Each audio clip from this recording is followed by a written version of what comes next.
Before there was a nation, before there was a temple, before there was a throne in Jerusalem, before Moses stood before Pharaoh, before David lifted his harp, before the prophets cried out in the streets, before Bethlehem, before the cross, there was God. In the beginning, God created the heavens and the earth. The book of Genesis is the book of beginnings. It opens the door to everything that follows. Here we see creation spoken into existence by the voice of God. Light breaking into darkness, life rising from dust, man formed by the hands of the Creator, woman brought forth as a gift and companion, a garden planted, a command given, a serpent whispering, a fall that changed the world. But Genesis is not only the story of what went wrong, it is also the first great witness of what God promised to make right. In these sacred pages we will hear of Adam and Eve, Cain and Abel, Noah and the flood, the Tower of Babel, Abraham and Sarah, Isaac and Rebekah, Jacob, Esau, Leah, Rachel, Joseph, and the mysterious hand of God moving through families, failures, promises, dreams, betrayals, and blessings. Genesis shows us that God does not abandon his creation. Even when man sins, God speaks. Even when the world grows violent, God preserves. Even when families break, God works through the broken places. Even when promises seem impossible, God remains faithful. This is the beginning of covenant, the beginning of Israel, the beginning of the promise, the beginning of the long road that leads to redemption. And though the name of Yeshua is not yet spoken in these early pages, his shadow is already there.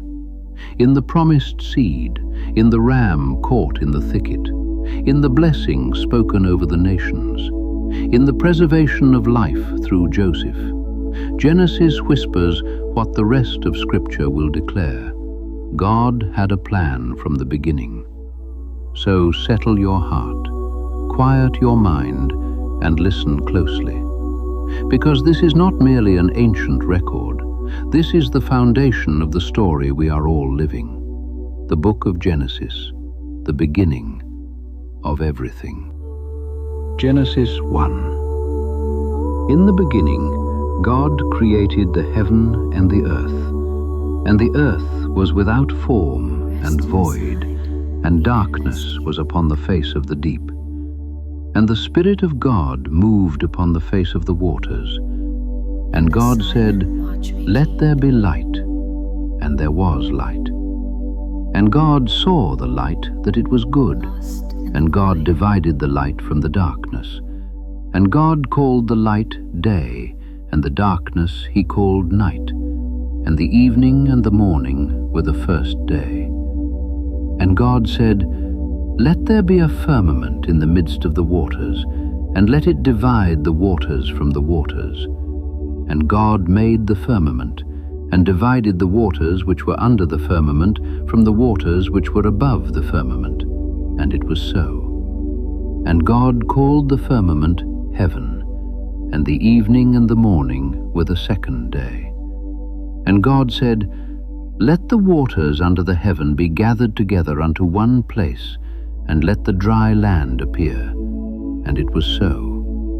And God called the dry land earth, and the gathering together of the waters called he seas. And God saw that it was good. And God said, "Let the earth bring forth grass, the herb yielding seed, and the fruit tree yielding fruit after his kind, whose seed is in itself upon the earth." And it was so. And the earth brought forth grass, and herb yielding seed after his kind, and the tree yielding fruit, whose seed was in itself after his kind. And God saw that it was good. And the evening and the morning were the third day. And God said, "Let there be lights in the firmament of the heaven to divide the day from the night, and let them be for signs, and for seasons, and for days and years, and let them be for lights in the firmament of the heaven to give light upon the earth." And it was so.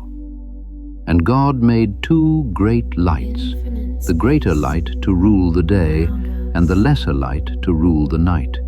He made the stars also. And God set them in the firmament of the heaven to give light upon the earth, and to rule over the day and over the night, and to divide the light from the darkness. And God saw that it was good. And the evening and the morning were the 4th day. And God said, "Let the waters bring forth abundantly the moving creature that hath life, and fowl that may fly above the earth in the open firmament of heaven." And God created great whales, and every living creature that moveth, which the waters brought forth abundantly after their kind, and every winged fowl after his kind. And God saw that it was good. And God blessed them, saying, "Be fruitful, and multiply, and fill the waters in the seas, and let fowl multiply in the earth." And the evening and the morning were the 5th day. And God said, "Let the earth bring forth the living creature after his kind, cattle and creeping thing, and beast of the earth after his kind." And it was so. And God made the beast of the earth after his kind, and cattle after their kind, and everything that creepeth upon the earth after his kind. And God saw that it was good.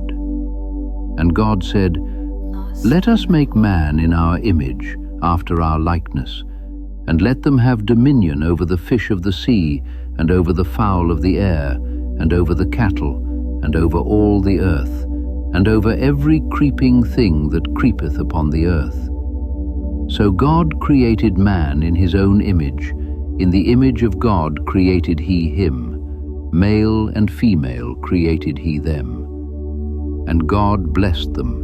And God said unto them, "Be fruitful, and multiply, and replenish the earth, and subdue it, and have dominion over the fish of the sea, and over the fowl of the air, and over every living thing that moveth upon the earth." And God said, "Behold, I have given you every herb bearing seed, which is upon the face of all the earth, and every tree, in the which is the fruit of a tree yielding seed. To you it shall be for meat. And to every beast of the earth, and to every fowl of the air, and to everything that creepeth upon the earth, wherein there is life, I have given every green herb for meat." And it was so. And God saw everything that he had made, and behold, it was very good. And the evening and the morning were the 6th day. Genesis 2. Thus the heavens and the earth were finished, and all the host of them. And on the 7th day God ended his work which he had made. And he rested on the 7th day from all his work which he had made. And God blessed the 7th day, and sanctified it, because that in it he had rested from all his work which God created and made. These are the generations of the heavens and of the earth when they were created, in the day that the Lord God made the earth and the heavens. And every plant of the field before it was in the earth, and every herb of the field before it grew. For the Lord God had not caused it to rain upon the earth, and there was not a man to till the ground. But there went up a mist from the earth, and watered the whole face of the ground. And the Lord God formed man of the dust of the ground, and breathed into his nostrils the breath of life, and man became a living soul. And the Lord God planted a garden eastward in Eden, and there he put the man whom he had formed. And out of the ground made the Lord God to grow every tree that is pleasant to the sight, and good for food. The tree of life also in the midst of the garden, and the tree of knowledge of good and evil. And a river went out of Eden to water the garden, and from thence it was parted, and became into 4 heads. The name of the first is Pison, that is it which compasseth the whole land of Havilah, where there is gold. And the gold of that land is good. There is bdellium and the onyx stone. And the name of the second river is Gihon, the same is it that compasseth the whole land of Ethiopia. And the name of the third river is Hiddekel, that is it which goeth toward the east of Assyria. And the fourth river is Euphrates. And the Lord God took the man and put him into the garden of Eden to dress it and to keep it. And the Lord God commanded the man, saying, Of every tree of the garden thou mayest freely eat, but of the tree of the knowledge of good and evil thou shalt not eat of it. For in the day that thou eatest thereof thou shalt surely die. And the Lord God said, It is not good that the man should be alone. I will make him an helpmeet for him. And out of the ground the Lord God formed every beast of the field, and every fowl of the air, and brought them unto Adam to see what he would call them. And whatsoever Adam called every living creature, that was the name thereof. And Adam gave names to all cattle, and to the fowl of the air, and to every beast of the field. But for Adam there was not found an helpmeet for him. And the Lord God caused a deep sleep to fall upon Adam, and he slept. And he took one of his ribs, and closed up the flesh instead thereof. And the rib which the Lord God had taken from man made he a woman, and brought her unto the man. And Adam said, This is now bone of my bones, and flesh of my flesh. She shall be called woman, because she was taken out of man. Therefore shall a man leave his father and his mother, and shall cleave unto his wife, and they shall be one flesh. And they were both naked, the man and his wife, and were not ashamed. Genesis 3. Now the serpent was more subtle than any beast of the field which the Lord God had made. And he said unto the woman, Yea, hath God said, Ye shall not eat of every tree of the garden? And the woman said unto the serpent, We may eat of the fruit of the trees of the garden, but of the fruit of the tree which is in the midst of the garden, God hath said, Ye shall not eat of it, neither shall ye touch it, lest ye die. And the serpent said unto the woman, Ye shall not surely die. For God doth know that in the day ye eat thereof, then your eyes shall be opened, and ye shall be as gods, knowing good and evil. And when the woman saw that the tree was good for food, and that it was pleasant to the eyes, and a tree to be desired to make one wise, she took of the fruit thereof, and did eat, and gave also unto her husband with her, and he did eat. And the eyes of them both were opened, and they knew that they were naked, and they sewed fig leaves together, and made themselves aprons. And they heard the voice of the Lord God walking in the garden in the cool of the day. And Adam and his wife hid themselves from the presence of the Lord God amongst the trees of the garden. And the Lord God called unto Adam, and said unto him, Where art thou? And he said, I heard thy voice in the garden, and I was afraid, because I was naked, and I hid myself. And he said, Who told thee that thou wast naked? Hast thou eaten of the tree whereof I commanded thee that thou shouldest not eat? And the man said, The woman whom thou gavest to be with me, she gave me of the tree, and I did eat. And the Lord God said unto the woman, What is this that thou hast done? And the woman said, The serpent beguiled me, and I did eat. And the Lord God said unto the serpent, Because thou hast done this, thou art cursed above all cattle, and above every beast of the field. Upon thy belly shalt thou go, and dust shalt thou eat all the days of thy life. And I will put enmity between thee and the woman, and between thy seed and her seed. It shall bruise thy head, and thou shalt bruise his heel. Unto the woman he said, I will greatly multiply thy sorrow and thy conception. In sorrow thou shalt bring forth children, and thy desire shall be to thy husband, and he shall rule over thee. And unto Adam he said, Because thou hast hearkened unto the voice of thy wife, and hast eaten of the tree of which I commanded thee, saying, Thou shalt not eat of it. Cursed is the ground for thy sake. In sorrow shalt thou eat of it all the days of thy life. Thorns also and thistles shall it bring forth to thee, and thou shalt eat the herb of the field. In the sweat of thy face shalt thou eat bread, till thou return unto the ground. For out of it wast thou taken, for dust thou art, and unto dust shalt thou return. And Adam called his wife's name Eve, because she was the mother of all living. Unto Adam also and to his wife did the Lord God make coats of skins, and clothed them. And the Lord God said, Behold, the man is become as one of us, to know good and evil. And now, lest he put forth his hand, and take also of the tree of life, and eat, and live forever. Therefore the Lord God sent him forth from the Garden of Eden, to till the ground from whence he was taken. So he drove out the man, and he placed at the east of the Garden of Eden cherubims, and a flaming sword which turned every way, to keep the way of the tree of life. Genesis 4. And Adam knew Eve his wife, and she conceived, and bare Cain, and said, I have gotten a man from the Lord. And she again bare his brother Abel, and Abel was a keeper of sheep, but Cain was a tiller of the ground. And in process of time it came to pass that Cain brought of the fruit of the ground an offering unto the Lord. And Abel he also brought of the firstlings of his flock, and of the fat thereof. And the Lord had respect unto Abel and to his offering, but unto Cain and to his offering he had not respect.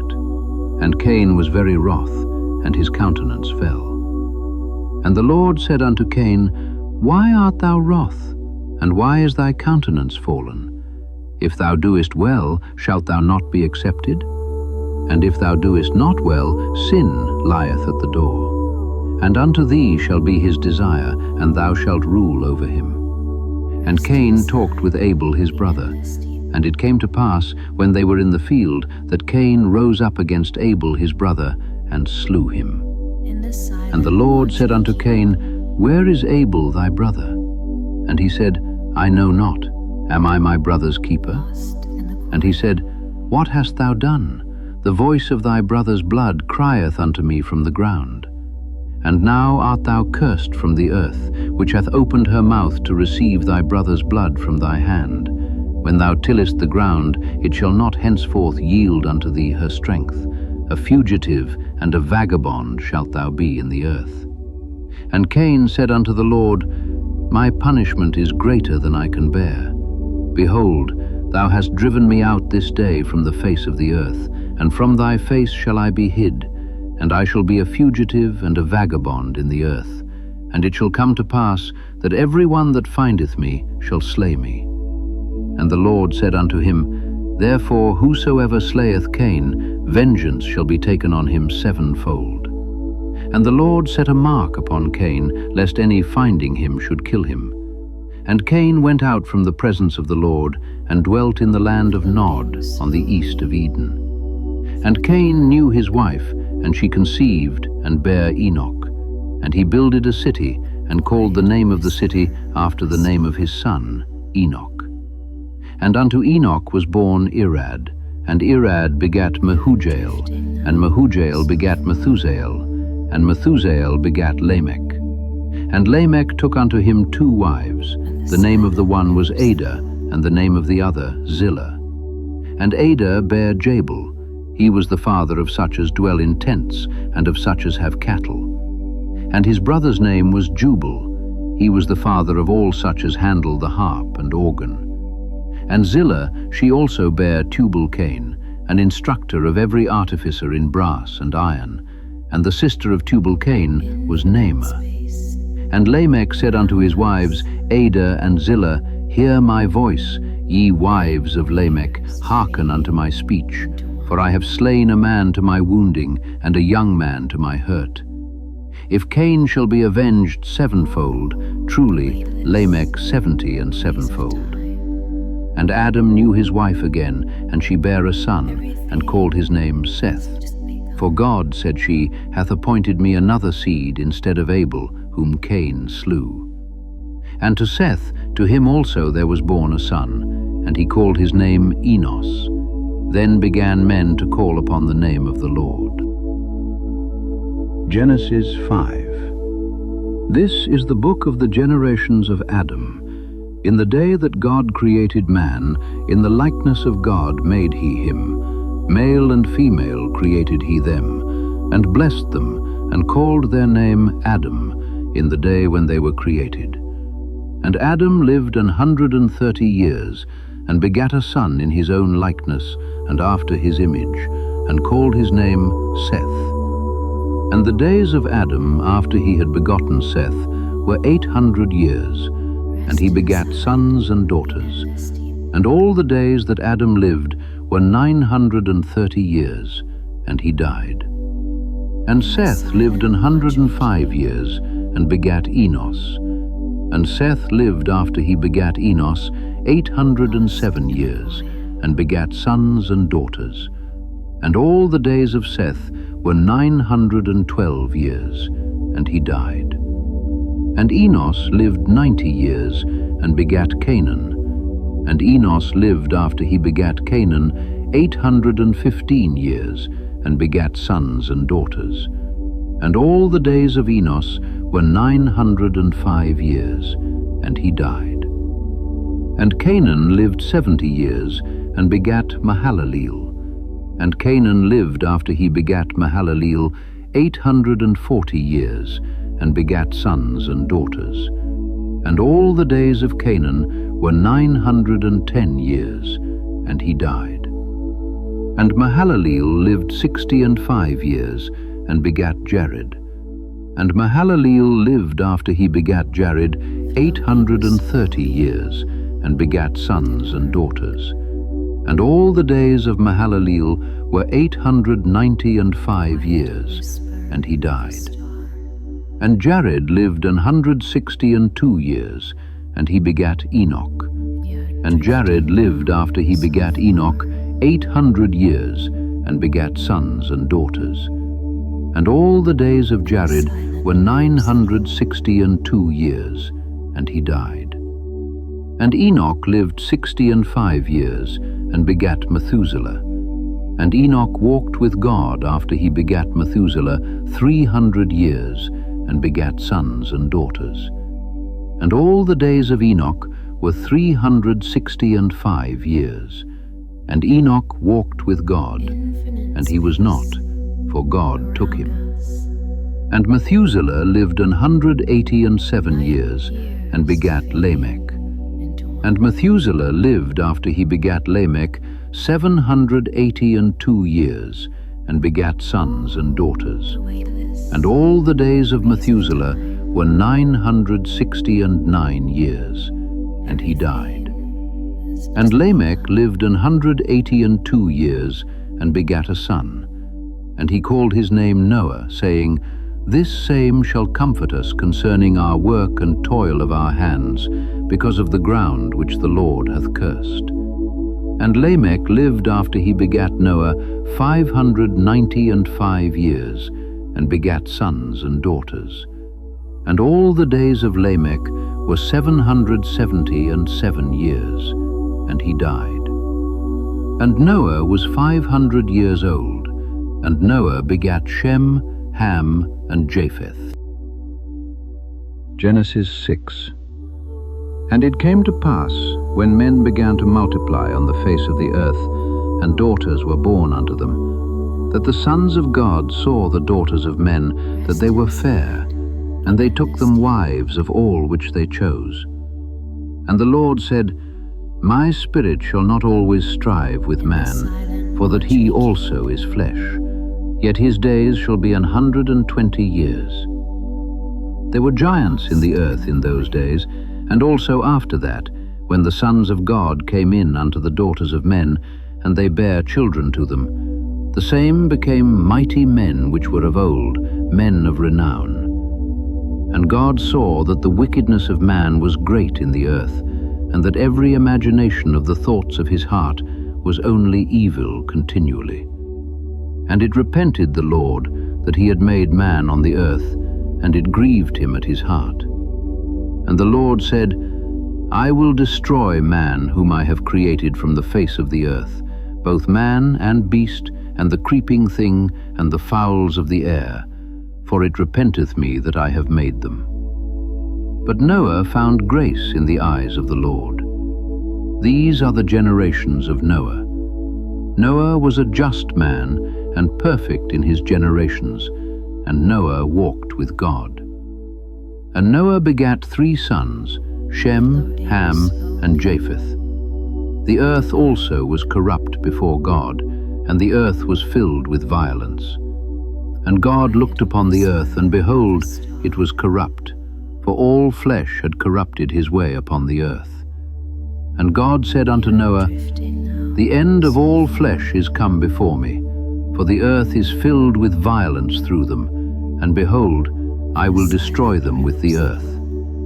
Make thee an ark of gopher wood. Rooms shalt thou make in the ark, and shalt pitch it within and without with pitch.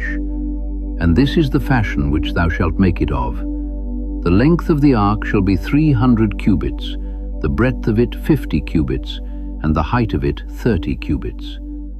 A window shalt thou make to the ark, and in a cubit shalt thou finish it above. And the door of the ark shalt thou set in the side thereof, with lower, second, and third stories shalt thou make it. And behold, I, even I, do bring a flood of waters upon the earth, to destroy all flesh, wherein is the breath of life from under heaven, and everything that is in the earth shall die. But with thee will I establish my covenant, and thou shalt come into the ark, thou and thy sons, and thy wife, and thy sons' wives with thee. And of every living thing of all flesh, 2 of every sort shalt thou bring into the ark, to keep them alive with thee. They shall be male and female. Of fowls after their kind, and of cattle after their kind, of every creeping thing of the earth after his kind, 2 of every sort shall come unto thee, to keep them alive. And take thou unto thee of all food that is eaten, and thou shalt gather it to thee, and it shall be for food for thee and for them. Thus did Noah, according to all that God commanded him, so did he. Genesis 7. And the Lord said unto Noah, Come thou and all thy house into the ark, for thee have I seen righteous before me in this generation. Of every clean beast thou shalt take to thee by 7s, the male and his female, and of beasts that are not clean by 2, the male and his female. Of fowls also of the air by 7s, the male and the female, to keep seed alive upon the face of all the earth. For yet 7 days, and I will cause it to rain upon the earth 40 days and 40 nights. And every living substance that I have made will I destroy from off the face of the earth. And Noah did according unto all that the Lord commanded him. And Noah was 600 years old when the flood of waters was upon the earth. And Noah went in, and his sons, and his wife, and his sons' wives with him into the ark, because of the waters of the flood. Of clean beasts, and of beasts that are not clean, and of fowls, and of everything that creepeth upon the earth, there went in 2 and 2 unto Noah into the ark, the male and the female, as God had commanded Noah. And it came to pass after 7 days that the waters of the flood were upon the earth. In the 600th year of Noah's life, in the 2nd month, the 17th day of the month, the same day were all the fountains of the great deep broken up, and the windows of heaven were opened. And the rain was upon the earth 40 days and 40 nights. In the selfsame day entered Noah and Shem and Ham and Japheth, the sons of Noah, and Noah's wife, and the 3 wives of his sons with them, into the ark. They and every beast after his kind, and all the cattle after their kind, and every creeping thing that creepeth upon the earth after his kind, and every fowl after his kind, every bird of every sort. And they went in unto Noah into the ark, 2 and 2 of all flesh, wherein is the breath of life. And they that went in male and female of all flesh, as God had commanded him, and the Lord shut him in. And the flood was 40 days upon the earth, and the waters increased, and bare up the ark, and it was lift up above the earth. And the waters prevailed, and were increased greatly upon the earth, and the ark went upon the face of the waters. And the waters prevailed exceedingly upon the earth, and all the high hills that were under the whole heaven were covered. 15 cubits upward did the waters prevail, and the mountains were covered. And all flesh died that moved upon the earth, both of fowl, and of cattle, and of beast, and of every creeping thing that creepeth upon the earth, and every man. All in whose nostrils was the breath of life, of all that was in the dry land, died. And every living substance was destroyed, which was upon the face of the ground, both man and cattle, and the creeping things, and the fowl of the heaven, and they were destroyed from the earth. And Noah only remained alive, and they that were with him in the ark. And the waters prevailed upon the earth 150 days. Genesis 8. And God remembered Noah, and every living thing, and all the cattle that was with him in the ark. And God made a wind to pass over the earth, and the waters assuaged. The fountains also of the deep and the windows of heaven were stopped, and the rain from heaven was restrained. And the waters returned from off the earth continually. And after the end of the 150 days, the waters were abated. And the ark rested in the 7th month, on the 17th day of the month, upon the mountains of Ararat. And the waters decreased continually until the 10th month. In the 10th month, on the 1st day of the month, were the tops of the mountains seen. And it came to pass at the end of 40 days that Noah opened the window of the ark which he had made, and he sent forth a raven, which went forth to and fro until the waters were dried up from off the earth. Also he sent forth a dove from him to see if the waters were abated from off the face of the ground. But the dove found no rest for the sole of her foot, and she returned unto him into the ark, for the waters were on the face of the whole earth. Then he put forth his hand, and took her, and pulled her in unto him into the ark. And he stayed yet other 7 days, and again he sent forth the dove out of the ark. And the dove came into him in the evening, and lo, in her mouth was an olive leaf plucked off. So Noah knew that the waters were abated from off the earth. And he stayed yet other 7 days, and sent forth the dove, which returned not again unto him any more. And it came to pass in the 601st year, in the 1st month, the 1st day of the month, the waters were dried up from off the earth. And Noah removed the covering of the ark, and looked, and behold, the face of the ground was dry. And in the 2nd month, on the 7th and 20th day of the month, was the earth dried. And God spake unto Noah, saying, Go forth of the ark, thou and thy wife and thy sons' wives with thee. Bring forth with thee every living thing that is with thee, of all flesh, both of fowl and of cattle, and of every creeping thing that creepeth upon the earth, that they may breed abundantly in the earth, and be fruitful, and multiply upon the earth. And Noah went forth, and his sons, and his wife, and his sons' wives with him. Every beast, every creeping thing, and every fowl, and whatsoever creepeth upon the earth after their kinds, went forth out of the ark. And Noah builded an altar unto the Lord, and took of every clean beast, and of every clean fowl, and offered burnt offerings on the altar. And the Lord smelled a sweet savour. And the Lord said in his heart, I will not again curse the ground any more for man's sake. For the imagination of man's heart is evil from his youth. Neither will I again smite any more everything living as I have done.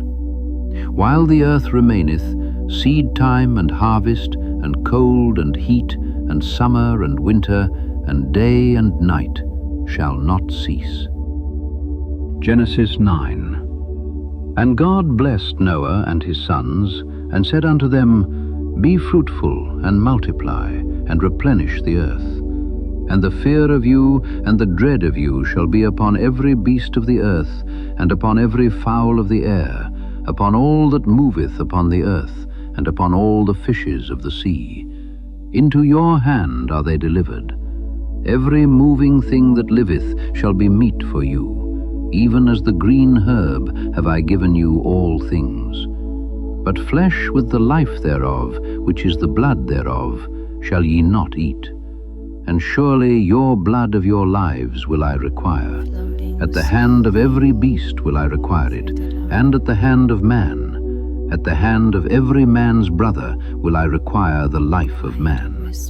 Whoso sheddeth man's blood, by man shall his blood be shed. For in the image of God made he man. And you, be ye fruitful and multiply. Bring forth abundantly in the earth, and multiply therein.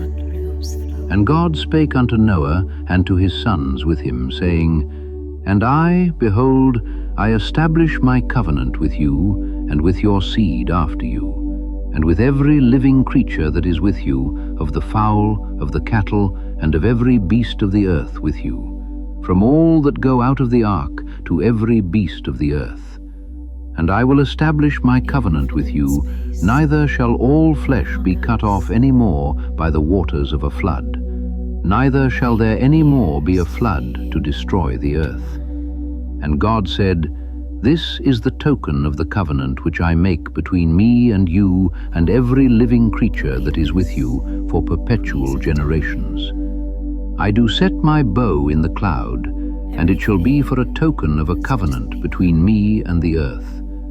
And it shall come to pass, when I bring a cloud over the earth, that the bow shall be seen in the cloud.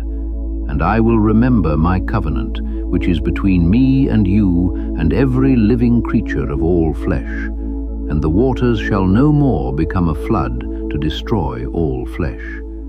And the bow shall be in the cloud, and I will look upon it, that I may remember the everlasting covenant between God and every living creature of all flesh that is upon the earth.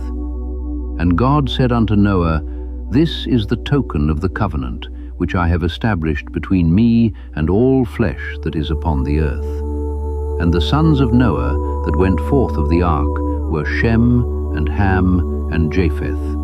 And Ham is the father of Canaan. These are the 3 sons of Noah, and of them was the whole earth overspread. And Noah began to be an husbandman, and he planted a vineyard. And he drank of the wine, and was drunken, and he was uncovered within his tent. And Ham, the father of Canaan, saw the nakedness of his father, and told his 2 brethren without.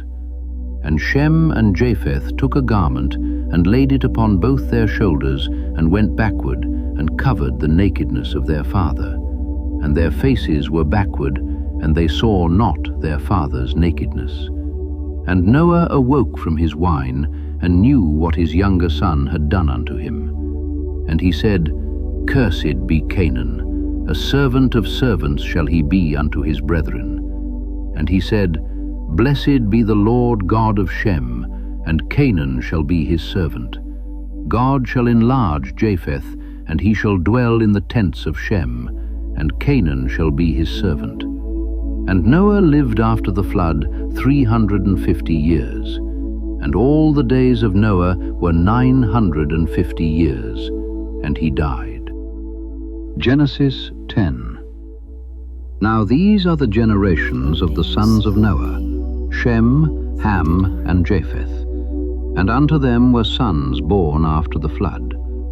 The sons of Japheth, Gomer, and Magog, and Madai, and Javan, and Tubal, and Meshech, and Tiras. And the sons of Gomer, Ashkenaz, and Rephath, and Togarmah. And the sons of Javan, Elisha, and Tarshish, Kittim, and Dodanim. By these were the isles of the Gentiles divided in their lands, every one after his tongue, after their families, in their nations. And the sons of Ham, Cush, and Mizraim, and Phut, and Canaan. And the sons of Cush, Seba, and Havilah, and Sabta, and Ramah, and Sabtecha. And the sons of Ramah, Sheba, and Dedan. And Cush begat Nimrod. He began to be a mighty one in the earth. He was a mighty hunter before the Lord, wherefore it is said, even as Nimrod, the mighty hunter before the Lord. And the beginning of his kingdom was Babel, and Erech, and Akkad, and Calneh in the land of Shinar. Out of that land went forth Asher, and builded Nineveh, and the city Rehoboth, and Calah. And Rezin between Nineveh and Calah, the same is a great city. And Mizraim begat Ludim, and Anamim, and Lehabim, and Naphtuhim, and Pathruzim, and Casluhim, out of whom came Philistim, and Caphtorim. And Canaan begat Sidon his firstborn, and Heth, and the Jebusite, and the Amorite, and the Girgasite, and the Hivite, and the Arkite, and the Sinite, and the Arvadite, and the Zemarite, and the Hamathite. And afterward were the families of the Canaanites spread abroad. And the border of the Canaanites was from Sidon, as thou comest to Gerar, unto Gaza, as thou goest unto Sodom, and Gomorrah, and Admah, and Zeboim, even unto Lasha. These are the sons of Ham, after their families, after their tongues, in their countries, and in their nations. Unto Shem also, the father of all the children of Eber, the brother of Japheth the elder, even to him were children born. The children of Shem, Elam, and Asher, and Arphaxad, and Lud, and Aram. And the children of Aram, Uz, and Hul, and Gether, and Mash. And Arphaxad begat Salah, and Salah begat Eber. And unto Eber were born 2 sons. The name of one was Peleg, for in his days was the earth divided, and his brother's name was Joktan. And Joktan begat Almodad, and Sheleph, and Hazamaveth, and Jerah, and Hadoram, and Uzal, and Diklah, and Obal, and Abimael, and Sheba, and Ophir, and Havilah, and Jobab. All these were the sons of Joktan. And their dwelling was from Mesha, as thou goest unto Sephar, a mount of the east. These are the sons of Shem, after their families, after their tongues, in their lands, after their nations. These are the families of the sons of Noah, after their generations, in their nations. And by these were the nations divided in the earth after the flood. Genesis 11. And the whole earth was of one language and of one speech. And it came to pass, as they journeyed from the east, that they found a plain in the land of Shinar, and they dwelt there. And they said one to another, Go to, let us make brick, and burn them thoroughly. And they had brick for stone, and slime had they for mortar. And they said, Go to, let us build us a city and a tower, whose top may reach unto heaven, and let us make us a name, lest we be scattered abroad upon the face of the whole earth. And the Lord came down to see the city and the tower, which the children of men builded. And the Lord said, Behold, the people is one, and they have all one language, and this they begin to do. And now nothing will be restrained from them which they have imagined to do. Go to, Let us go down, and there confound their language, that they may not understand one another's speech. So the Lord scattered them abroad from thence upon the face of all the earth, and they left off to build the city. Therefore is the name of it called Babel, because the Lord did there confound the language of all the earth, and from thence did the Lord scatter them abroad upon the face of all the earth. These are the generations of Shem. Shem was 100 years old, and begat Arphaxad 2 years after the flood. And Shem lived after he begat Arphaxad 500 years, and begat sons and daughters. And Arphaxad lived 35 years, and begat Salah. And Arphaxad lived after he begat Salah 403 years, and begat sons and daughters. And Salah lived 30 years, and begat Eber. And Salah lived after he begat Eber 403 years, and begat sons and daughters. And Eber lived 34 years, and begat Peleg. And Eber lived after he begat Peleg 430 years, and begat sons and daughters. And Peleg lived 30 years, and begat Reu. And Peleg lived after he begat Reu 209 years, and begat sons and daughters. And Reu lived 32 years, and begat Serug. And Reu lived after he begat Serug 207 years, and begat sons and daughters. And Serug lived 30 years, and begat Nahor. And Serug lived after he begat Nahor 200 years, and begat sons and daughters. And Nahor lived 29 years, and begat Terah. And Nahor lived after he begat Terah 119 years, and begat sons and daughters. And Terah lived 70 years, and begat Abram, Nahor, and Haran. Now these are the generations of Terah. Terah begat Abram, Nahor, and Haran begat Lot. And Haran died before his father Terah in the land of his nativity, in Ur of the Chaldees. And Abram and Nahor took them wives. The name of Abram's wife was Sarai, and the name of Nahor's wife Milcah, the daughter of Haran, the father of Milcah, and the father of Iscah. But Sarai was barren, she had no child. And Terah took Abram his son, and Lot the son of Haran his son's son, and Sarai his daughter-in-law, his son Abram's wife. And they went forth with them from Ur of the Chaldees to go into the land of Canaan. And they came unto Haran, and dwelt there. And the days of Terah were 205 years, and Terah died in Haran. Genesis 12. Now the Lord had said unto Abram, Get thee out of thy country, and from thy kindred, and from thy father's house, unto a land that I will show thee. And I will make of thee a great nation, and I will bless thee, and make thy name great, and thou shalt be a blessing. And I will bless them that bless thee, and curse him that curseth thee, and in thee shall all families of the earth be blessed. So Abram departed, as the Lord had spoken unto him, and Lot went with him. And Abram was 75 years old when he departed out of Haran. And Abram took Sarai his wife, and Lot his brother's son, and all their substance that they had gathered, and the souls that they had gotten in Haran, and they went forth to go into the land of Canaan. And into the land of Canaan they came. And Abram passed through the land unto the place of Sichem, unto the plain of Moreh. And the Canaanite was then in the land. And the Lord appeared unto Abram, and said, Unto thy seed will I give this land. And there builded he an altar unto the Lord, who appeared unto him.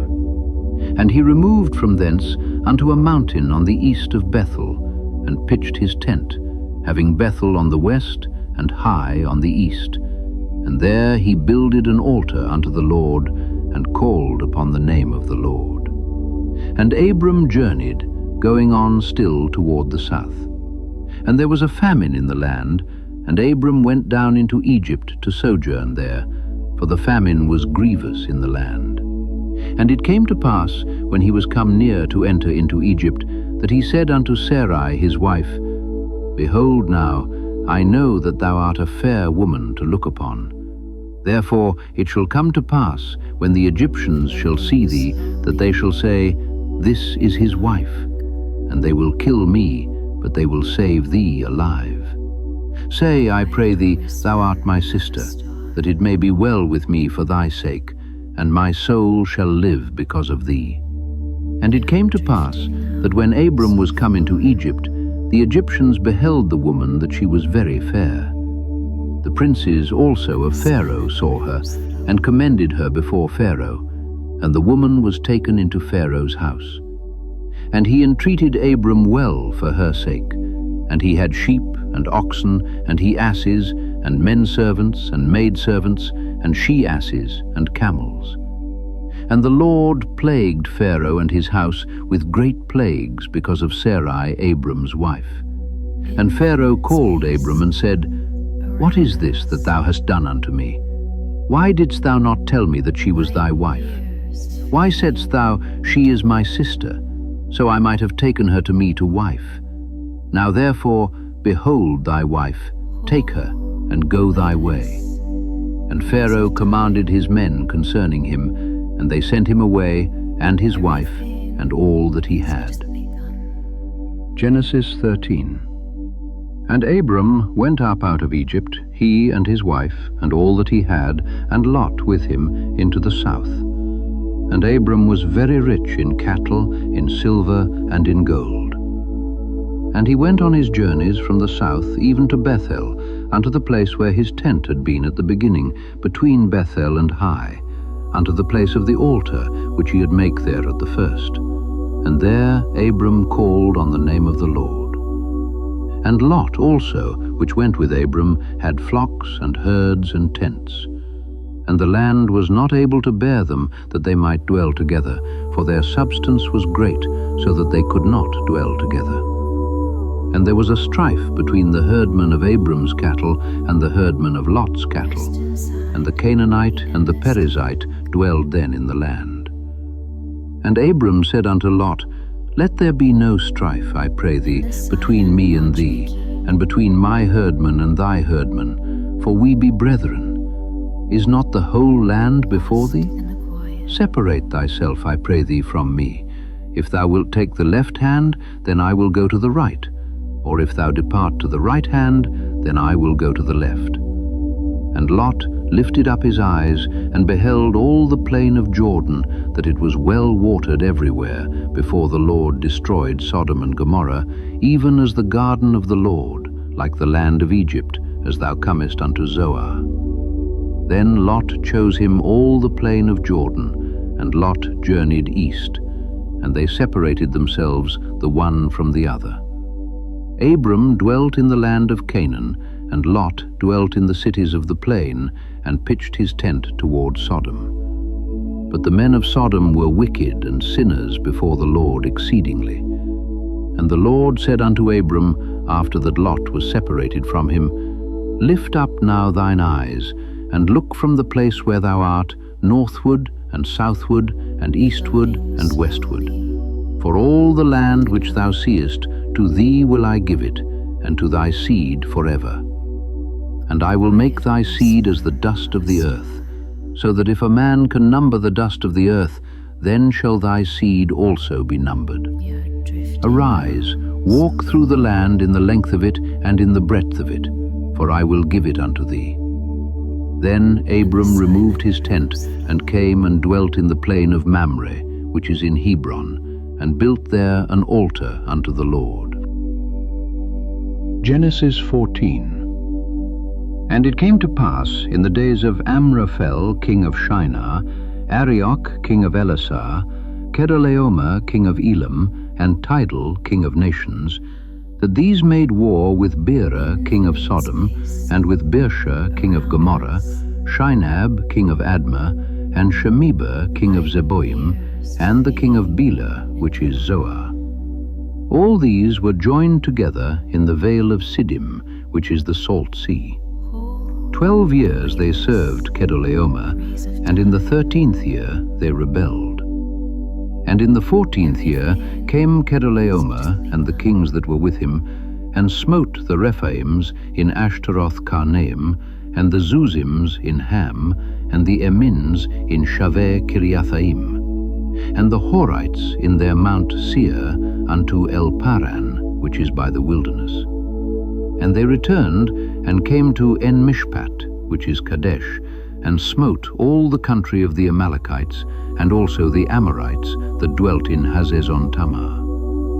And there went out the king of Sodom, and the king of Gomorrah, and the king of Admah, and the king of Zeboim, and the king of Bela, the same is Zoar, and they joined battle with them in the vale of Siddim, with Kedorlaomer the king of Elam, and with Tidal king of nations, and Amraphel king of Shinar, and Arioch king of Elasar, 4 kings with 5. And the vale of Siddim was full of slime pits, and the kings of Sodom and Gomorrah fled and fell there, and they that remained fled to the mountain. And they took all the goods of Sodom and Gomorrah, and all their victuals, and went their way. And they took Lot, Abram's brother's son, who dwelt in Sodom, and his goods, and departed. And there came one that had escaped, and told Abram the Hebrew, for he dwelt in the plain of Mamre the Amorite, brother of Eshcol, and brother of Aner, and these were confederate with Abram. And when Abram heard that his brother was taken captive, he armed his trained servants, born in his own house, 318, and pursued them unto Dan. And he divided himself against them, he and his servants, by night, and smote them, and pursued them unto Hobah, which is on the left hand of Damascus. And he brought back all the goods, and also brought again his brother Lot, and his goods, and the women also, and the people. And the king of Sodom went out to meet him after his return from the slaughter of Kedorlaomer, and of the kings that were with him, at the valley of Shaveh, which is the king's dale. And Melchizedek, king of Salem, brought forth bread and wine, and he was the priest of the Most High God. And he blessed him, and said, Blessed be Abram of the Most High God, possessor of heaven and earth. And blessed be the Most High God, which hath delivered thine enemies into thy hand. And he gave him tithes of all. And the king of Sodom said unto Abram, Give me the persons, and take the goods to thyself. And Abram said to the king of Sodom, I have lift up mine hand unto the Lord, the Most High God, the possessor of heaven and earth, that I will not take from a thread even to a shoe latchet, and that I will not take anything that is thine, lest thou shouldest say, I have made Abram rich. Save only that which the young men have eaten, and the portion of the men which went with me, Aner, Eshcol, and Mamre. Let them take their portion. Genesis 15. After these things, the word of the Lord came unto Abram in a vision, saying, Fear not, Abram, I am thy shield, and thy exceeding great reward.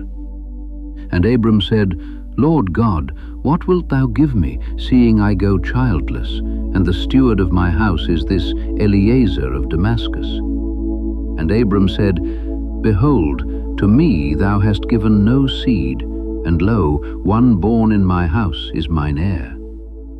And behold, the word of the Lord came unto him, saying, This shall not be thine heir, but he that shall come forth out of thine own bowels shall be thine heir. And he brought him forth abroad, and said, Look now toward heaven, and tell the stars if thou be able to number them. And he said unto him, So shall thy seed be. And he believed in the Lord, and he counted it to him for righteousness. And he said unto him, I am the Lord that brought thee out of Ur of the Chaldees, to give thee this land to inherit it. And he said, Lord God, whereby shall I know that I shall inherit it? And he said unto him, Take me an heifer of 3 years old, and a she-goat of 3 years old, and a ram of 3 years old, and a turtle dove, and a young pigeon. And he took unto him all these, and divided them in the midst, and laid each piece one against another, but the birds divided he not. And when the fowls came down upon the carcasses, Abram drove them away. And when the sun was going down, a deep sleep fell upon Abram, and lo, an horror of great darkness fell upon him. And he said unto Abram, Know of a surety that thy seed shall be a stranger in a land that is not theirs, and shall serve them, and they shall afflict them 400 years. And also that nation whom they shall serve will I judge, and afterward shall they come out with great substance. And thou shalt go to thy fathers in peace, thou shalt be buried in a good old age. But in the 4th generation they shall come hither again, for the iniquity of the Amorites is not yet full. And it came to pass that when the sun went down and it was dark, behold, a smoking furnace and a burning lamp that passed between those pieces. In the same day the Lord made a covenant with Abram, saying, Unto thy seed have I given this land, from the river of Egypt unto the great river, the river Euphrates. The Kenites, and the Kenizzites, and the Cadmonites, and the Hittites, and the Perizzites, and the Rephaims, and the Amorites, and the Canaanites, and the Girgashites, and the Jebusites. Genesis 16. Now Sarai, Abram's wife, bare him no children, and she had an handmaid, an Egyptian, whose name was Hagar. And Sarai said unto Abram, Behold now, the Lord hath restrained me from bearing. I pray thee, go in unto my maid, it may be that I may obtain children by her. And Abram hearkened to the voice of Sarai. And Sarai, Abram's wife, took Hagar, her maid, the Egyptian, after Abram had dwelt 10 years in the land of Canaan, and gave her to her husband Abram to be his wife. And he went in unto Hagar, and she conceived. And when she saw that she had conceived, her mistress was despised in her eyes. And Sarai said unto Abram, My wrong be upon thee. I have given my maid into thy bosom, and when she saw that she had conceived, I was despised in her eyes. The Lord judge between me and thee. But Abram said unto Sarai, Behold, thy maid is in thine hand, do to her as it pleaseth thee. And when Sarai dealt hardly with her, she fled from her face. And the angel of the Lord found her by a fountain of water in the wilderness, by the fountain in the way to Shur. And he said, Hagar, Sarai's maid, whence camest thou, and whither wilt thou go? And she said, I flee from the face of my mistress Sarai. And the angel of the Lord said unto her, Return to thy mistress, and submit thyself under her hands. And the angel of the Lord said unto her, I will multiply thy seed exceedingly, that it shall not be numbered for multitude. And the angel of the Lord said unto her, Behold, thou art with child, and shalt bear a son, and shalt call his name Ishmael, because the Lord hath heard thy affliction. And he will be a wild man, his hand will be against every man, and every man's hand against him, and he shall dwell in the presence of all his brethren. And she called the name of the Lord that spake unto her, Thou, God, seest me. For she said, Have I also here looked after him that seeth me? Wherefore the well was called Beer-lahai-roi. Behold, it is between Kadesh and Bered. And Hagar bare Abram a son, and Abram called his son's name, which Hagar bare, Ishmael. And Abram was 86 years old, when Hagar bare Ishmael to Abram. Genesis 17. And when Abram was 90 years old and 9, the Lord appeared to Abram, and said unto him, I am the Almighty God. Walk before me, and be thou perfect. And I will make my covenant between me and thee, and will multiply thee exceedingly. And Abram fell on his face, And God talked with him, saying, As for me, behold, my covenant is with thee, and thou shalt be a father of many nations. Neither shall thy name any more be called Abram, but thy name shall be Abraham, for a father of many nations have I made thee. And I will make thee exceeding fruitful, and I will make nations of thee, and kings shall come out of thee. And I will establish my covenant between me and thee and thy seed after thee in their generations, for an everlasting covenant, to be a God unto thee and to thy seed after thee. And I will give unto thee and to thy seed after thee the land wherein thou art a stranger, all the land of Canaan, for an everlasting possession, and I will be their God. And God said unto Abraham, Thou shalt keep my covenant, therefore, thou and thy seed after thee in their generations. This is my covenant which ye shall keep between me and you and thy seed after thee. Every man-child among you shall be circumcised, and ye shall circumcise the flesh of your foreskin, and it shall be a token of the covenant betwixt me and you. And he that is 8 days old shall be circumcised among you, every man-child in your generations, he that is born in the house or bought with money of any stranger which is not of thy seed. He that is born in thy house and he that is bought with thy money must needs be circumcised. And my covenant shall be in your flesh for an everlasting covenant. And the uncircumcised man-child, whose flesh of his foreskin is not circumcised, that soul shall be cut off from his people. He hath broken my covenant. And God said unto Abraham, As for Sarai thy wife, thou shalt not call her name Sarai, but Sarah shall her name be. And I will bless her, and give thee a son also of her. Yea, I will bless her, and she shall be a mother of nations. Kings of people shall be of her.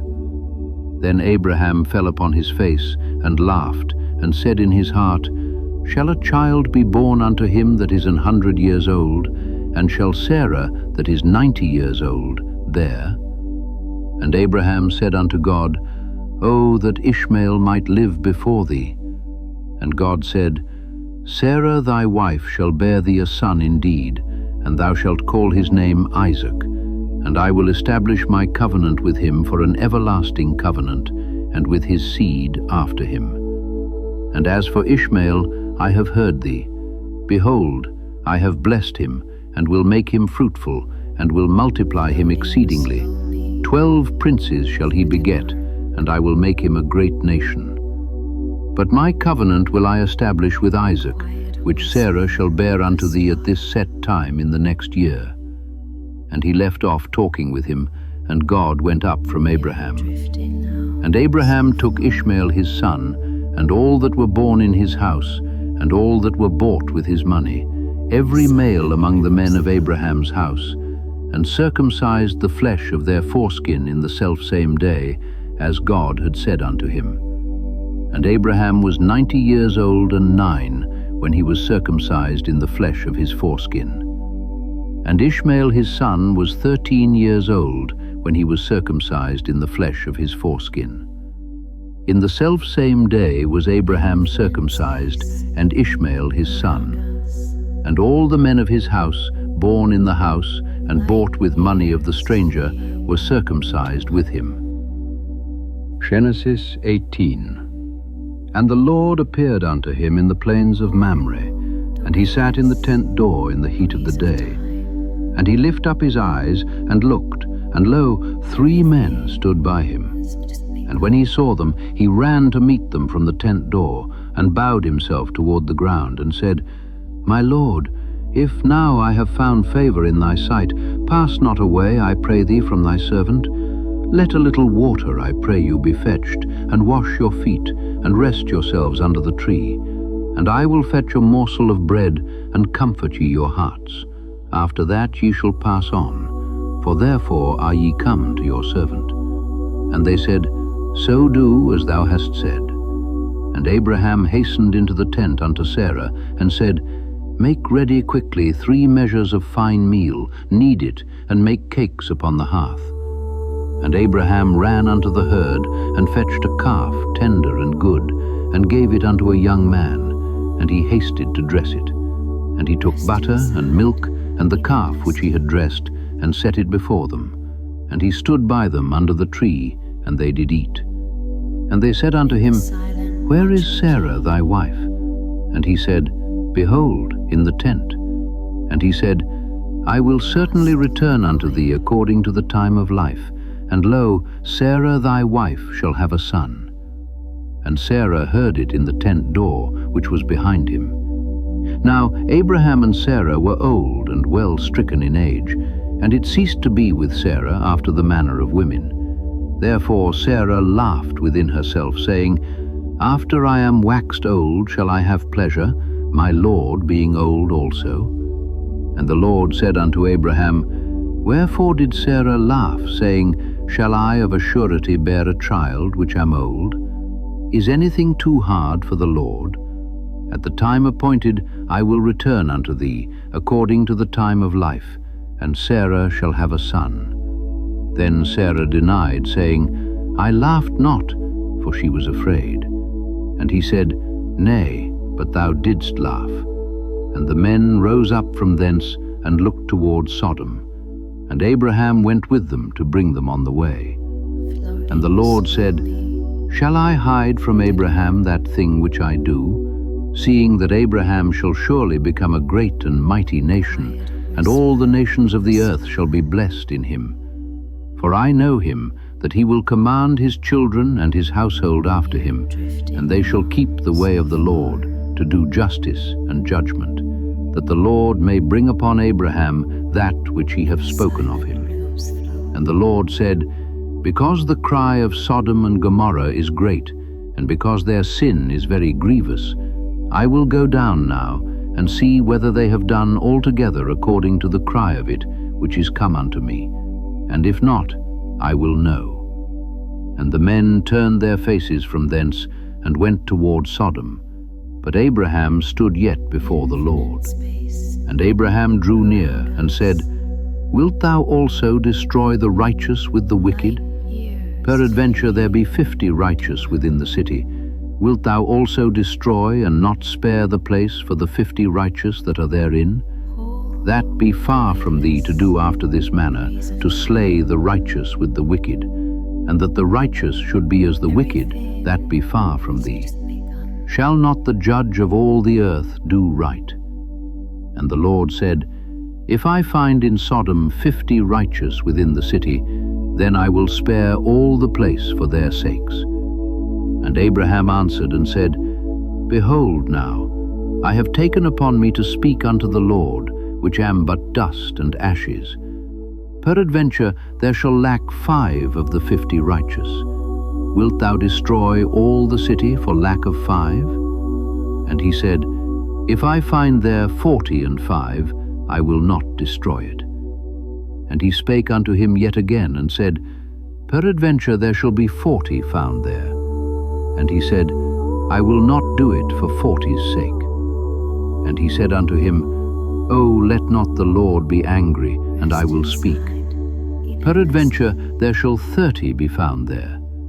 And he said, I will not do it, if I find 30 there. And he said, Behold now, I have taken upon me to speak unto the Lord. Peradventure there shall be 20 found there. And he said, I will not destroy it for 20's sake. And he said, O let not the Lord be angry, and I will speak yet but this once. Peradventure 10 shall be found there. And he said, I will not destroy it for 10's sake. And the Lord went his way as soon as he had left communing with Abraham, and Abraham returned unto his place.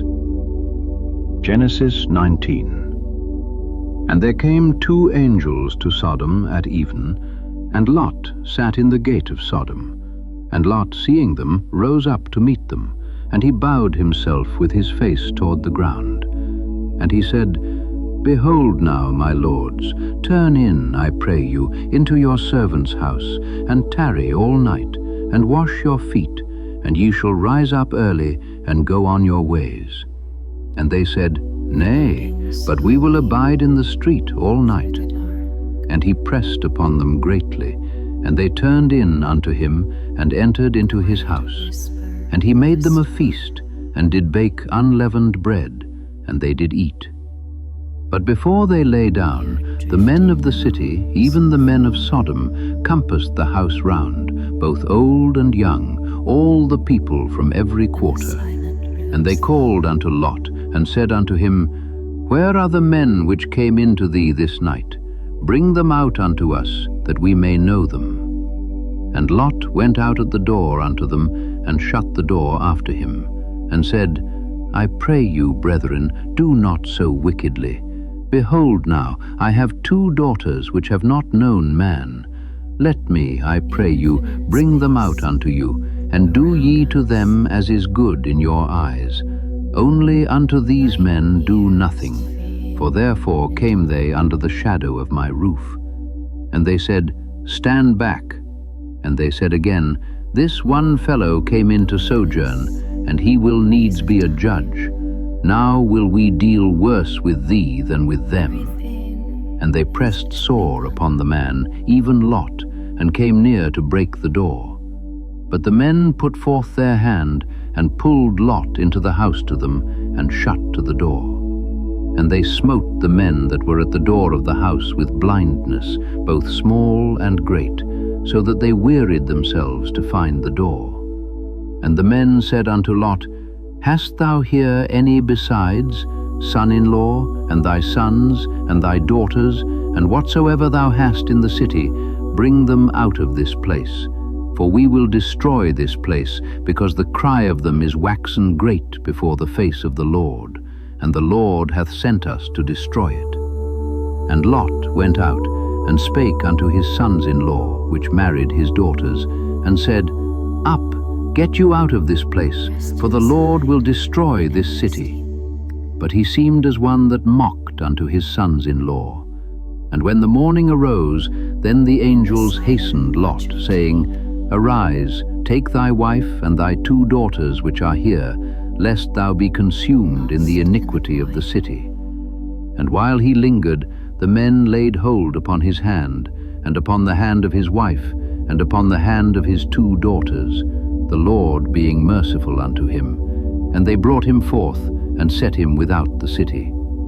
And it came to pass, when they had brought them forth abroad, that he said, Escape for thy life, look not behind thee, neither stay thou in all the plain, escape to the mountain, lest thou be consumed. And Lot said unto them, O, not so, my lord. Behold now, thy servant hath found grace in thy sight, and thou hast magnified thy mercy, which thou hast showed unto me in saving my life. And I cannot escape to the mountain, lest some evil take me, and I die. Behold now, this city is near to flee unto, and it is a little one. O, let me escape thither. Is it not a little one? And my soul shall live. And he said unto him, See, I have accepted thee concerning this thing also, that I will not overthrow this city for the which thou hast spoken. Haste thee, escape thither, for I cannot do anything till thou be come thither. Therefore the name of the city was called Zoar. The sun was risen upon the earth when Lot entered into Zoar.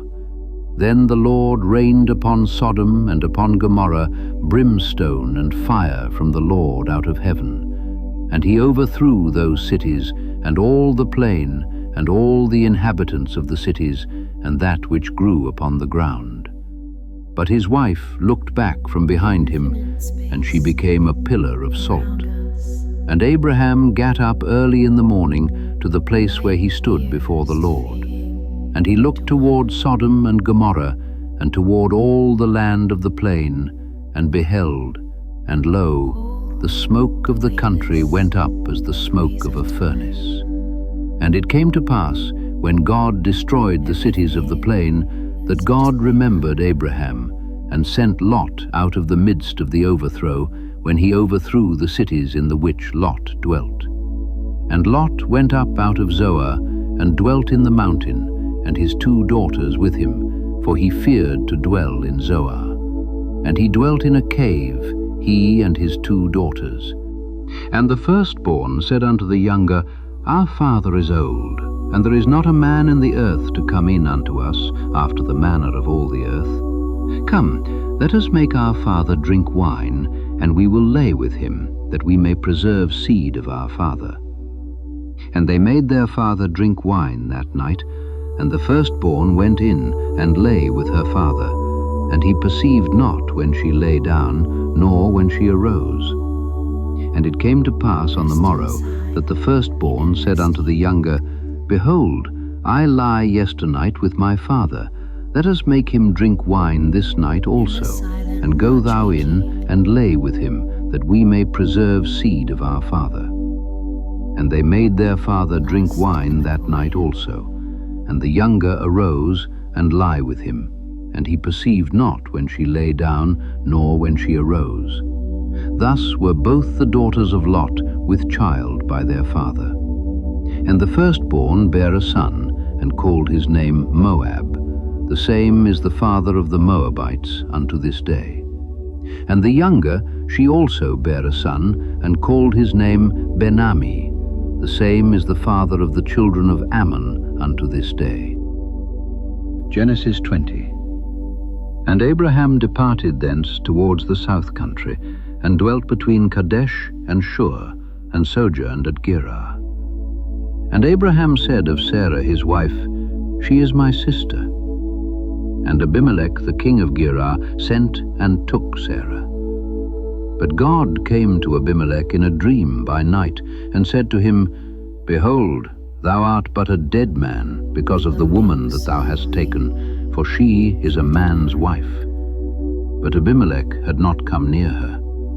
And he said, Lord, wilt thou also kill a righteous nation?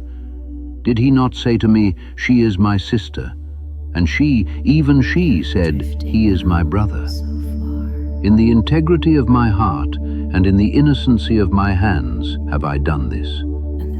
And God said to him in a dream, I also knew that thou didst this in the integrity of thy heart, and I too have withheld thee from sinning against me. Therefore have I not suffered thee to touch her. And now restore the man's wife, for he is a prophet, and will pray for thee that thou mayest live. And if thou do not restore her, know that thou shalt certainly die, thou and all that is thine. And Abimelech rose early in the morning, and called all his servants, and spoke all these words in their ears, and the men were greatly afraid. And Abimelech called Abraham, and said to him, What hast thou done to us? And in what have I sinned against thee, that thou hast brought on me and on my kingdom a great sin? Thou hast done to me deeds that ought not to be done. And Abimelech said to Abraham, What hast thou seen that thou hast done this? And Abraham said, Because I said, Surely the fear of God is not in this place, and they will kill me for my wife's sake. But she is also truly my sister, the daughter of my father, but not the daughter of my mother, and she became my wife. And it came to pass, when God caused me to wander from my father's house, that I said to her, Let this be thy kindness which thou shalt show to me. At every place whither we shall come, say of me, He is my brother. And Abimelech took sheep and oxen, and bondmen and bondwomen, and gave them to Abraham, and restored him Sarah his wife. And Abimelech said, Behold, my land is before thee. Dwell where it is good in thine eyes. And to Sarah he said, Behold, I have given thy brother 1,000 pieces of silver. Behold, let that be to thee a covering of the eyes, in respect of all that are with thee, and withal. And she was reproved. And Abraham prayed to God, and God healed Abimelech, and his wife and his handmaids, and they bore children. For Jehovah had fast closed up all the wombs of the house of Abimelech, because of Sarah, Abraham's wife. Genesis 21. And Jehovah visited Sarah as he had said, and Jehovah did to Sarah as he had spoken. And Sarah conceived and bore Abraham a son in his old age, at the appointed time of which God had spoken to him. And Abraham called the name of his son who was born to him, whom Sarah bore to him, Isaac. And Abraham circumcised his son Isaac, being 8 days old, as God had commanded him. And Abraham was 100 years old when his son Isaac was born to him. And Sarah said, God has made me laugh. All that hear will laugh with me. And she said, Who would have said to Abraham, Sarah will suckle children? For I have borne him a son in his old age. And the child grew and was weaned. And Abraham made a great feast on the day that Isaac was weaned. And Sarah saw the son of Hagar the Egyptian, whom she had borne to Abraham, mocking. And she said to Abraham, Cast out this handmaid and her son, for the son of this handmaid shall not inherit with my son, with Isaac. And the thing was very grievous in Abraham's sight because of his son. And God said to Abraham, Let it not be grievous in thy sight because of the lad, and because of thy handmaid. In all that Sarah hath said to thee, hearken to her voice, for in Isaac shall a seed be called to thee. But also the son of the handmaid will I make a nation, because he is thy seed. And Abraham rose up early in the morning, and took bread and a flask of water, and gave it to Hagar, putting it on her shoulder, and the child, and sent her away. And she departed, and wandered about in the wilderness of Beersheba. And the water was exhausted from the flask, and she cast the child under one of the shrubs, and she went and sat down over against him, a bow shot off. For she said, Let me not behold the death of the child. And she sat over against him, and lifted up her voice, and wept. And God heard the voice of the lad. And the angel of God called to Hagar from the heavens, and said to her, What aileth thee, Hagar? Fear not, for God hath heard the voice of the lad there where he is. Arise, take the lad, and hold him in thy hand, for I will make of him a great nation. And God opened her eyes, and she saw a well of water, and she went and filled the flask with water, and gave the lad drink. And God was with the lad, and he grew, and he dwelt in the wilderness, and became an archer. And he dwelt in the wilderness of Paran. And his mother took him a wife out of the land of Egypt. And it came to pass at that time that Abimelech and Phicol, the captain of his host, spoke to Abraham, saying, God is with thee in all that thou doest. And now swear to me here by God that thou wilt not deal deceitfully with me, nor with my son, nor with my grandson. According to the kindness that I have done to thee, thou shalt do to me, and to the land in which thou sojournest. And Abraham said, I will swear. And Abraham reproved Abimelech because of a well of water that Abimelech's servants had violently taken away. And Abimelech said, I do not know who has done this, neither hast thou told me of it, neither have I heard of it but today. And Abraham took sheep and oxen and gave them to Abimelech, and both of them made a covenant. And Abraham set 7 ewe lambs of the flock by themselves. And Abimelech said to Abraham, What mean these 7 ewe lambs, these which thou hast set by themselves? And he said, That thou take the 7 ewe lambs of my hand, that they may be a witness to me that I have dug this well. Therefore he called that place Beersheba, because there they had sworn, both of them. And they made a covenant at Beersheba. And Abimelech rose up, and Phicol, the captain of his host, and returned into the land of the Philistines. And Abraham planted a tamarisk in Beersheba, and called there on the name of Jehovah, the eternal God. And Abraham sojourned in the Philistines' land many days. Genesis 22. And it came to pass after these things that God tried Abraham and said to him, Abraham. And he said, Here am I. And he said, Take now thy son, thine only son, whom thou lovest, Isaac, and get thee into the land of Moriah, and there offer him up for a burnt offering on one of the mountains which I will tell thee of. And Abraham rose early in the morning, and saddled his ass, and took 2 of his young men with him, and Isaac his son. And he clave the wood for the burnt offering, and rose up, and went to the place that God had told him of. On the 3rd day Abraham lifted up his eyes, and saw the place from afar.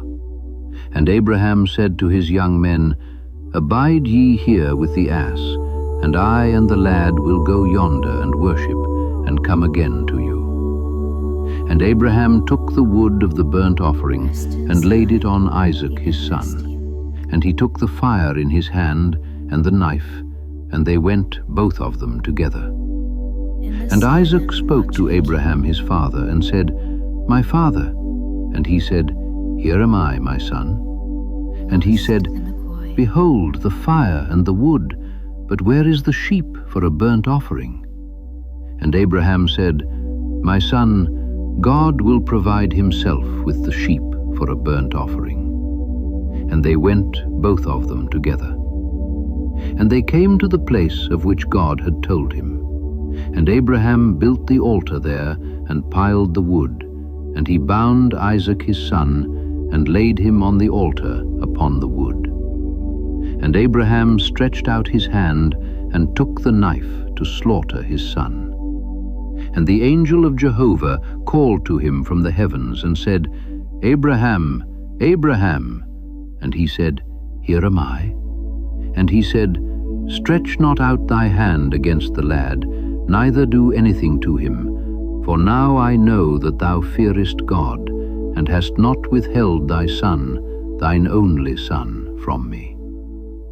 And Abraham lifted up his eyes, and looked, and behold, behind was a ram caught in the thicket by its horns. And Abraham went and took the ram, and offered it up for a burnt offering instead of his son. And Abraham called the name of that place Jehovah-Jireh, as it is said at the present day, On the mount of Jehovah will be provided. And the angel of Jehovah called to Abraham from the heavens a second time, and said, By myself I swear, saith Jehovah, that because thou hast done this, and hast not withheld thy son, thine only son, I will richly bless thee, and greatly multiply thy seed, as the stars of heaven, and as the sand that is on the seashore. And thy seed shall possess the gate of his enemies, and in thy seed shall all the nations of the earth bless themselves, because thou hast hearkened to my voice. And Abraham returned to his young men, and they rose up and went together to Beersheba. And Abraham dwelt at Beersheba.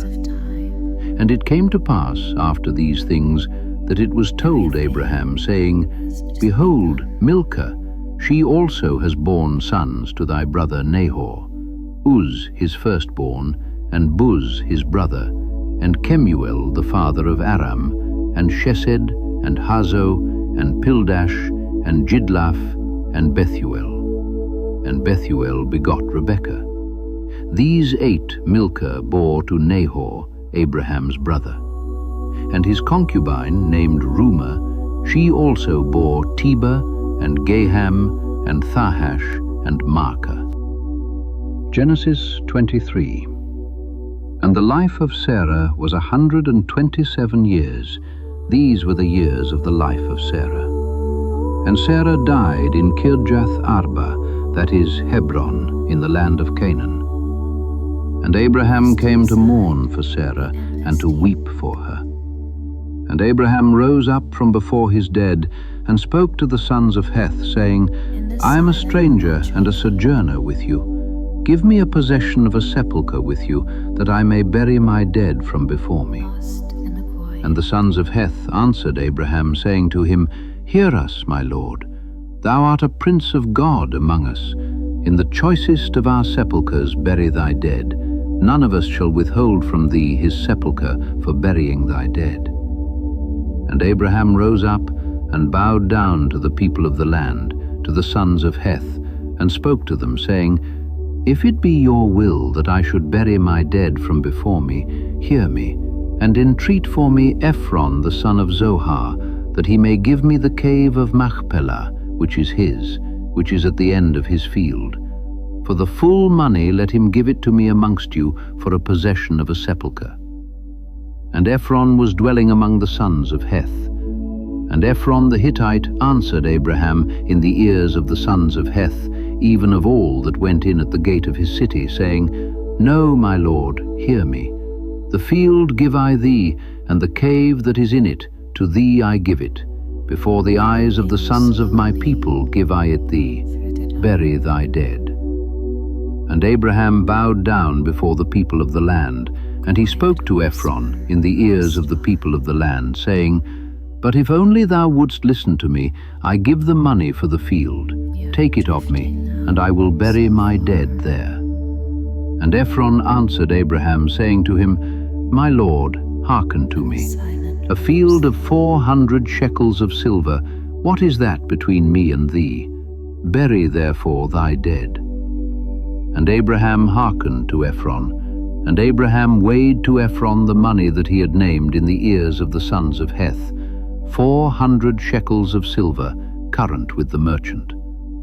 So the field of Ephron, which was at Machpelah, which was before Mamre, the field and the cave that was in it, and all the trees that were in the field, that were in all its borders round about, were assured to Abraham for a possession before the eyes of the sons of Heth, before all who went in at the gate of his city.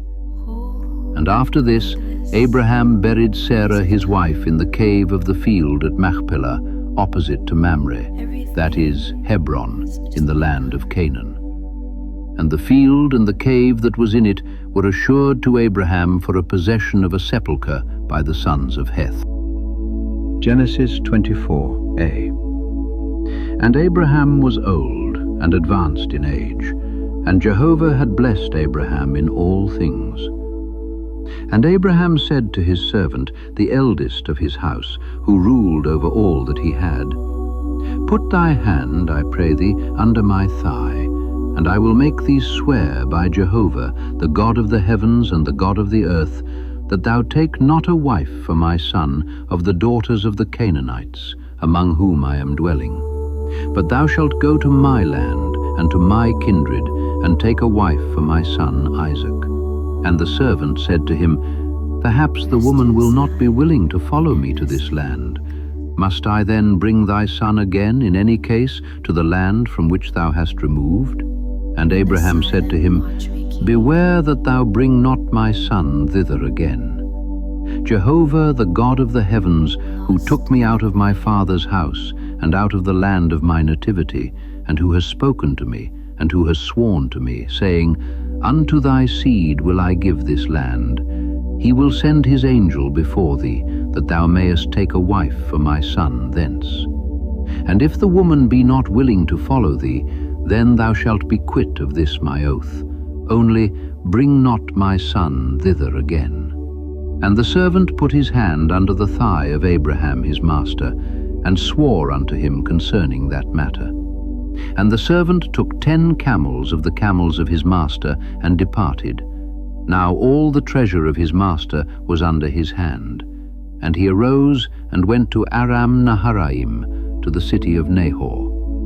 And he made the camels kneel down outside the city by a well of water at the time of the evening, when the women came out to draw water. And he said, Jehovah, God of my master Abraham, meet me, I pray thee, with thy blessing this day, and deal kindly with my master Abraham. Behold, I stand here by the well of water, and the daughters of the men of the city come out to draw water. And let it come to pass that the maiden to whom I shall say, Let down thy pitcher, I pray thee, that I may drink, and who will say, Drink, and I will give thy camels drink also, be she whom thou hast appointed for thy servant Isaac. And hereby I shall know that thou hast dealt kindly with my master.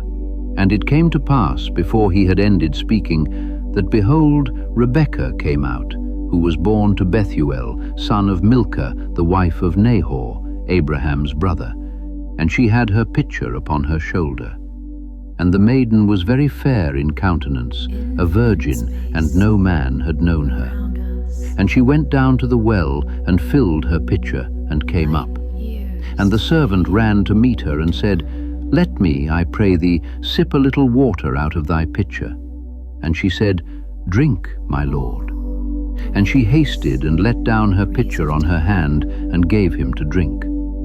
And when she had given him enough to drink, she said, I will draw water for thy camels also, until they have drunk enough. And she hasted, and emptied her pitcher into the trough, and ran again to the well to draw water, and she drew for all his camels. And the man was astonished at her, remaining silent, to know whether Jehovah had made his journey prosperous or not. And it came to pass, when the camels had drunk enough, that the man took a gold ring of 1/2 shekel weight, and 2 bracelets for her hands, 10 shekels weight of gold, and said, Whose daughter art thou? Tell me, I pray thee, is there room in thy father's house for us to lodge? And she said to him, I am the daughter of Bethuel, the son of Milcah, whom she bore to Nahor. And she said to him, There is straw, and also much provender with us, also room to lodge. And the man stooped and bowed down before Jehovah, and said, Blessed be Jehovah, God of my master Abraham, who has not withdrawn his loving kindness and his faithfulness from my master. I being in the way, Jehovah has led me to the house of my master's brethren. And the maiden ran and told these things to her mother's house. And Rebekah had a brother named Laban, and Laban ran out to the man, to the well. And it came to pass, when he saw the ring and the bracelets on his sister's hand, and when he heard the words of Rebekah his sister, saying, Thus spoke the man to me, that he came to the man, and behold, he was standing by the camels, by the well. And he said, Come in, blessed of Jehovah. Why standest thou outside? For I have prepared the house and room for the camels. And the man came into the house, and he ungirded the camels, and gave the camels straw and provender, and water to wash his feet, and the feet of the men who were with him. And there was set meat before him to eat. But he said, I will not eat until I have made known my business. And he said, Speak on. And he said, I am Abraham's servant, and Jehovah has blessed my master greatly, and he has become great. And he has given him sheep and cattle and silver and gold, and bondmen and bondwomen, and camels and asses. And Sarah, my master's wife, bore a son to my master after she had grown old. And unto him has he given all that he has. And my master made me swear, saying, Thou shalt not take a wife for my son of the daughters of the Canaanite, in whose land I am dwelling. But thou shalt by all means go to my father's house and to my family, and take a wife for my son. And I said to my master, Perhaps the woman will not follow me. And he said to me, Jehovah, before whom I have walked, will send his angel with thee, and prosper thy way, that thou mayest take a wife for my son of my family, and out of my father's house. Then shalt thou be quit of my oath, when thou shalt have come to my family. And if they give thee not one, thou shalt be quit of my oath. And I came this day to the well, and said, Jehovah, God of my master Abraham, if now thou wilt prosper my way on which I go, behold, I stand by the well of water, and let it come to pass that the damsel who cometh forth to draw water, and to whom I shall say, Give me, I pray thee, a little water out of thy pitcher to drink, And she shall say to me, Both drink thou, and I will also draw for thy camels, that she should be the woman whom God hath appointed for my master's son. Before I ended speaking in my heart, behold, Rebekah came forth with her pitcher on her shoulder, and went down to the well, and drew water. And I said to her, Give me, I pray thee, to drink.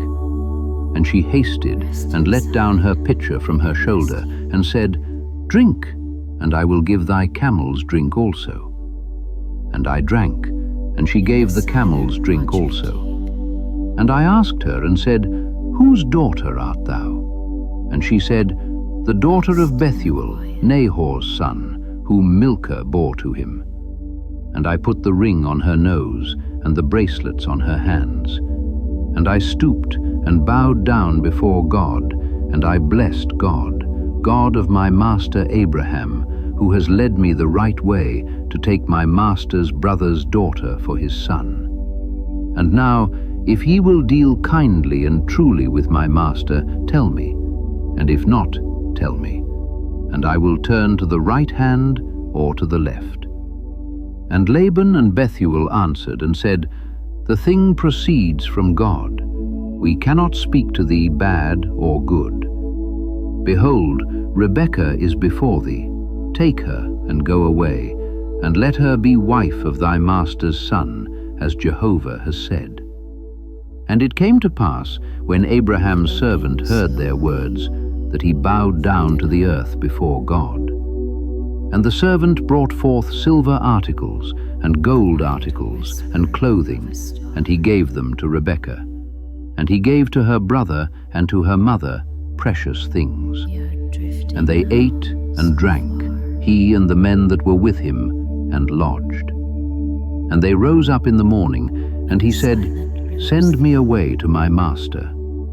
And her brother and her mother said, Let the maiden abide with us some days, or say 10. After that she shall go. And he said to them, Do not hinder me, seeing God has prospered my way. Send me away, and I will go to my master.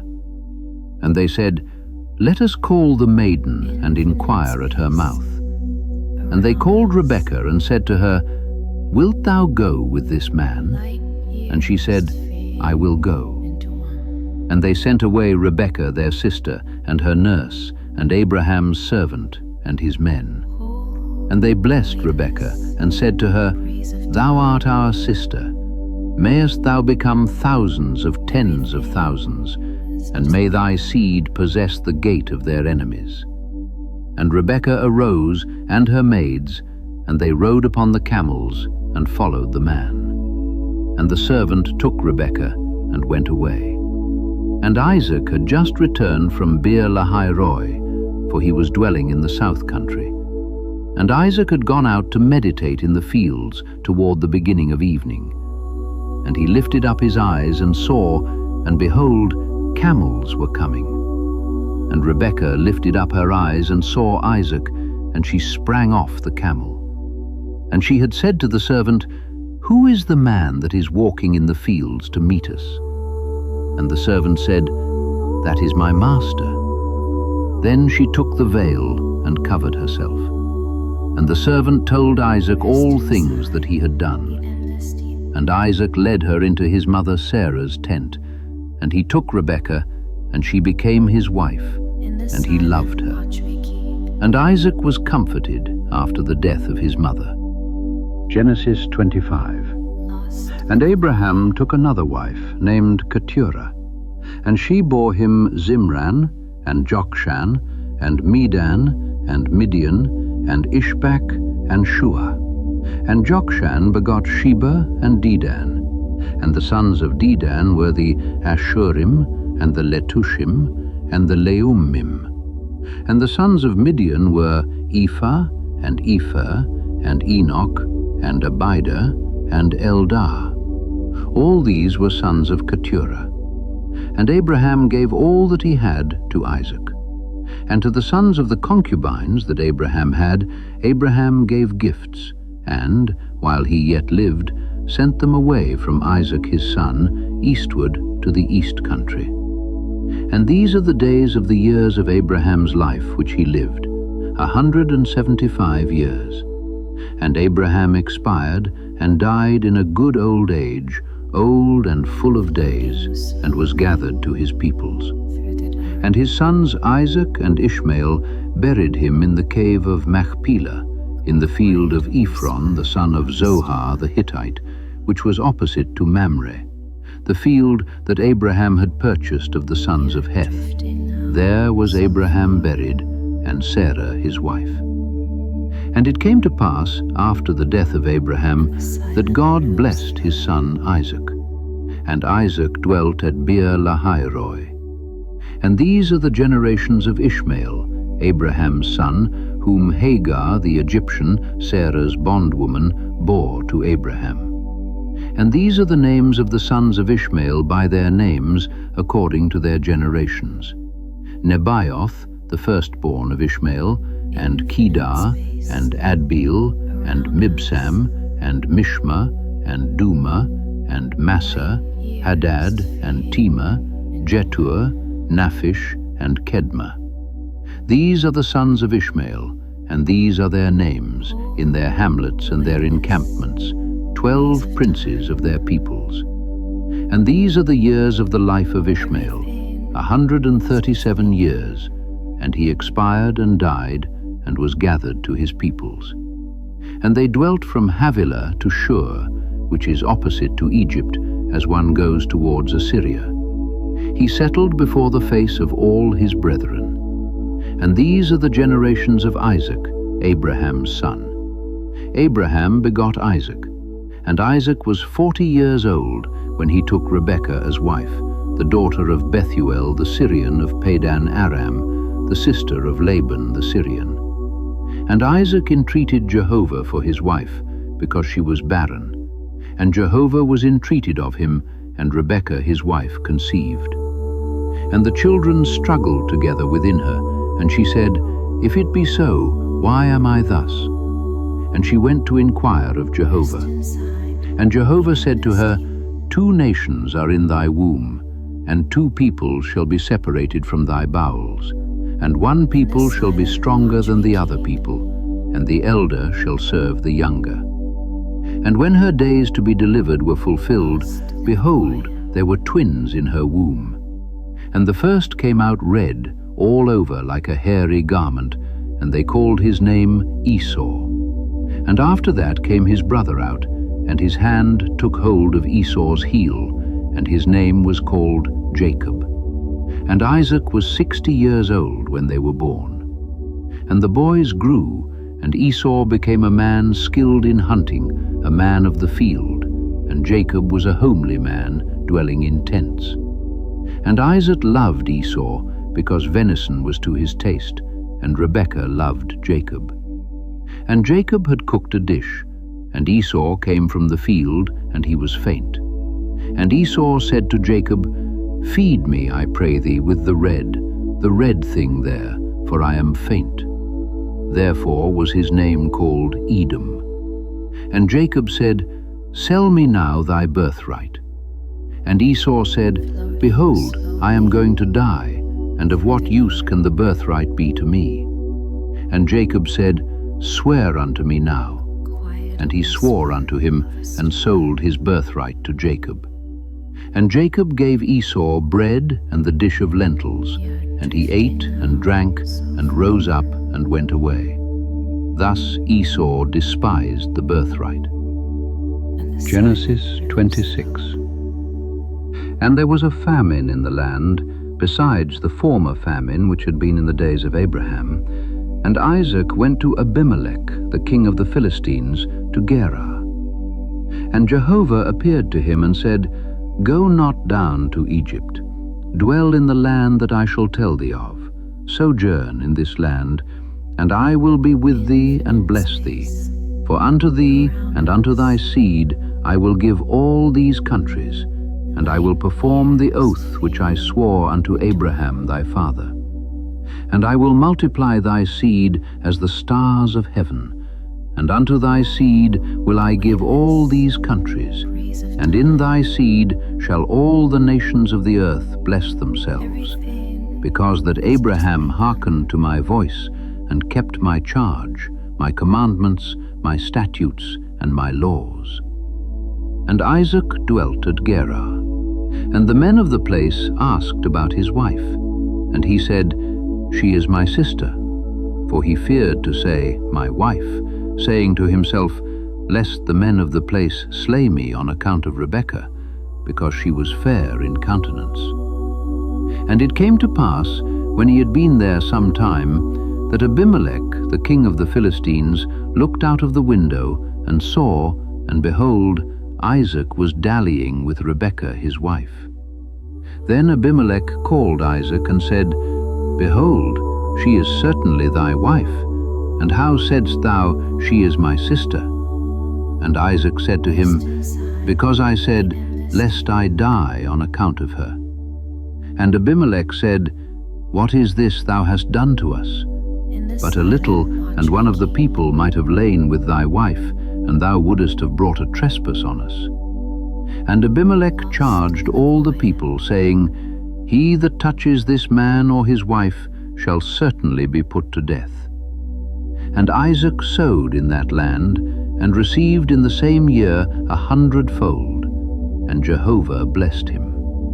And the man became great, and he became continually greater, until he was very great. And he had possessions of flocks, and possessions of herds, and a great number of servants, and the Philistines envied him. And all the wells that his father's servants had dug in the days of Abraham his father, the Philistines stopped them, and filled them with earth. And Abimelech said to Isaac, Go from us, for thou art become much mightier than we. And Isaac departed thence, and pitched his camp in the valley of Gerar, and dwelt there. And Isaac dug again the wells of water that they had dug in the days of Abraham his father, and that the Philistines had stopped after the death of Abraham. And he called their names after the names by which his father had called them. And Isaac's servants dug in the valley, and found there a well of springing water. But the shepherds of Gerar strove with Isaac's shepherds, saying, The water is ours. And he called the name of the well Esek, because they had quarreled with him. And they dug another well, and they strove for that also, and he called the name of it Sitnah. And he removed thence, and dug another well, and they did not strive for that. And he called the name of it Rehoboth, and said, For now Jehovah has made room for us, and we shall be fruitful in the land. And he went up thence to Beersheba. And Jehovah appeared to him the same night, and said, I am the God of Abraham thy father. Fear not, for I am with thee, and will bless thee, and multiply thy seed for my servant Abraham's sake. And he built an altar there, and called upon the name of Jehovah. And he pitched his tent there, and there Isaac's servants dug a well. And Abimelech and Ahuzath his friend, and Phicol the captain of his host, went to him from Gerar. And Isaac said to them, Why are ye come to me, seeing ye hate me, and have driven me away from you? And they said, We saw certainly that Jehovah is with thee. And we said, Let there be then an oath between us and thee, and let us make a covenant with thee, that thou wilt do us no wrong, as we have not touched thee, and as we have done to thee nothing but good, and have let thee go in peace. Thou art now blessed of God. And he made them a feast, and they ate and drank. And they rose early in the morning, and swore one to another. And Isaac sent them away, and they departed from him in peace. And it came to pass the same day that Isaac's servants came and told him concerning the well that they had dug, and said to him, We have found water. And he called it Sheba. Therefore the name of the city is Beersheba to this day. And Esau was 40 years old when he took as wives Judith, the daughter of Beeri the Hittite, and Basmath, the daughter of Elon the Hittite. And they were a grief of mind to Isaac and to Rebekah. Genesis 27. And it came to pass, when Isaac had become old, and his eyes were dim so that he could not see, that he called Esau his elder son, and said to him, My son. And he said to him, Here am I. And he said, Behold now, I am become old, I know not the day of my death. And now, I pray thee, take thy weapons, thy quiver and thy bow, and go out to the field, and hunt me venison, and prepare me a savory dish such as I love, and bring it to me that I may eat, in order that my soul may bless thee before I die. And Rebekah heard when Isaac spoke to Esau his son. And Esau went to the field to hunt venison, to bring it. And Rebekah spoke to Jacob her son, saying, Behold, I heard thy father speak to Esau thy brother, saying, Bring me venison, and prepare me a savory dish, that I may eat, and bless thee before Jehovah, before my death. And now, my son, hearken to my voice in that which I command thee. Go, I pray thee, to the flock, and fetch me thence 2 good kids of the goats, and I will make of them a savory dish for thy father, such as he loves. And thou shalt bring it to thy father, that he may eat, in order that he may bless thee before his death. And Jacob said to Rebekah his mother, Behold, Esau my brother is a hairy man, and I am a smooth man. My father perhaps will feel me, and I shall be in his sight as one who mocks him, and I shall bring a curse on me, and not a blessing. And his mother said to him, On me be thy curse, my son. Only hearken to my voice, and go, fetch them. And he went and fetched, and brought them to his mother. And his mother prepared a savory dish, such as his father loved. And Rebekah took the clothes of her elder son Esau, the costly ones which were with her in the house, and put them on Jacob her younger son. And she put the skins of the kids of the goats on his hands, and on the smooth of his neck. And she gave the savory dishes and the bread that she had prepared into the hand of her son Jacob. And he came to his father, and said, My father. And he said, Here am I. Who art thou, my son? And Jacob said to his father, I am Esau, thy firstborn. I have done according as thou didst say to me. Arise, I pray thee, sit and eat of my venison, in order that thy soul may bless me. And Isaac said to his son, How is it that thou hast found it so quickly, my son? And he said, Because Jehovah thy God put it in my way. And Isaac said to Jacob, Come near, I pray thee, that I may feel thee, my son, whether thou be really my son Esau or not. And Jacob drew near to Isaac his father, and he felt him, and said, The voice is Jacob's voice, but the hands are the hands of Esau. And he did not discern him, because his hands were hairy, as his brother Esau's hands, and he blessed him. And he said, Art thou really my son Esau? And he said, It is I.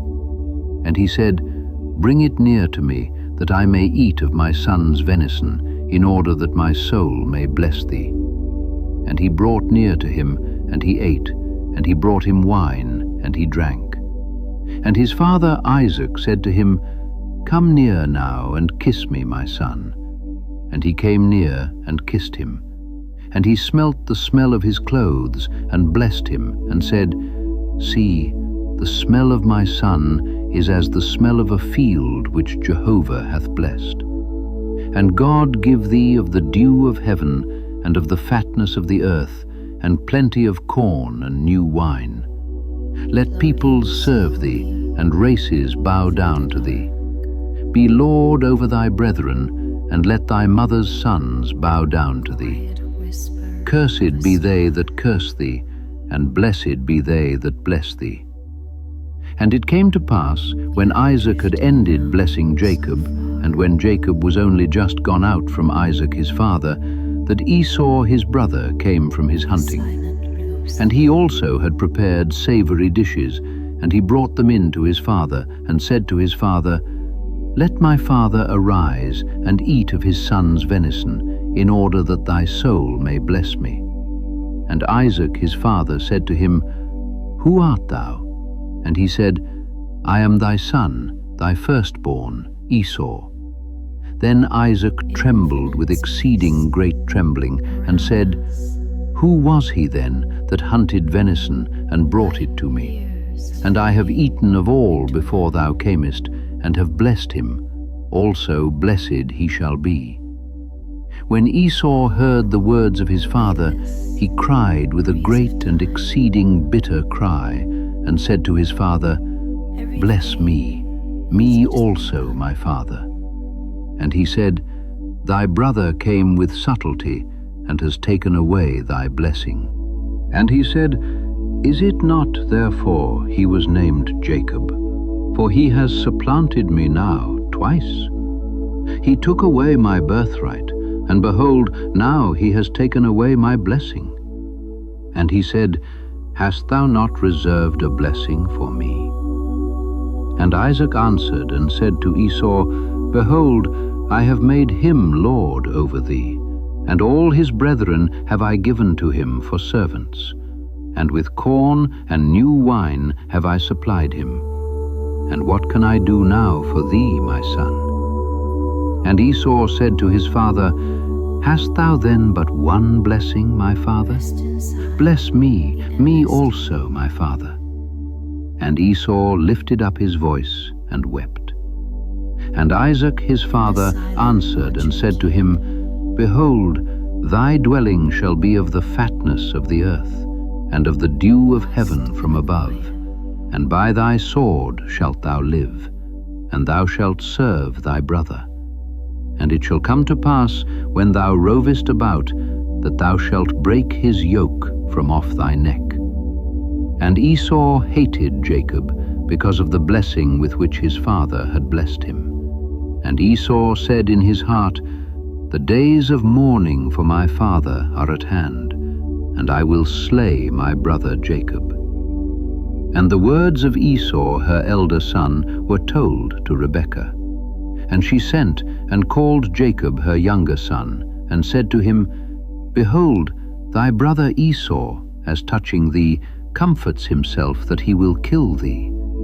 And now, my son, hearken to my voice, and arise, flee to Laban my brother, to Haran, and abide with him some days, until thy brother's fury turn away, until thy brother's anger turn away from thee, and he forget what thou hast done to him. Then I will send and fetch thee thence. Why should I be bereaved even of you both in one day? And Rebekah said to Isaac, I am weary of my life because of the daughters of Heth. If Jacob take a wife of the daughters of Heth, such as these, of the daughters of the land, what good should my life do me? Genesis 28. And Isaac called Jacob, and blessed him, and charged him, and said to him, Thou shalt not take a wife of the daughters of Canaan. Arise, go to Paddan Aram, to the house of Bethuel thy mother's father, and take a wife thence of the daughters of Laban thy mother's brother. And the Almighty God bless thee, and make thee fruitful, and multiply thee, that thou mayest become a company of peoples. And may he give thee the blessing of Abraham, to thee and to thy seed with thee, in order that thou mayest possess the land of thy sojourning, which God gave to Abraham. And Isaac sent away Jacob, and he went to Paddan Aram, to Laban the son of Bethuel the Syrian, the brother of Rebekah, Jacob's and Esau's mother.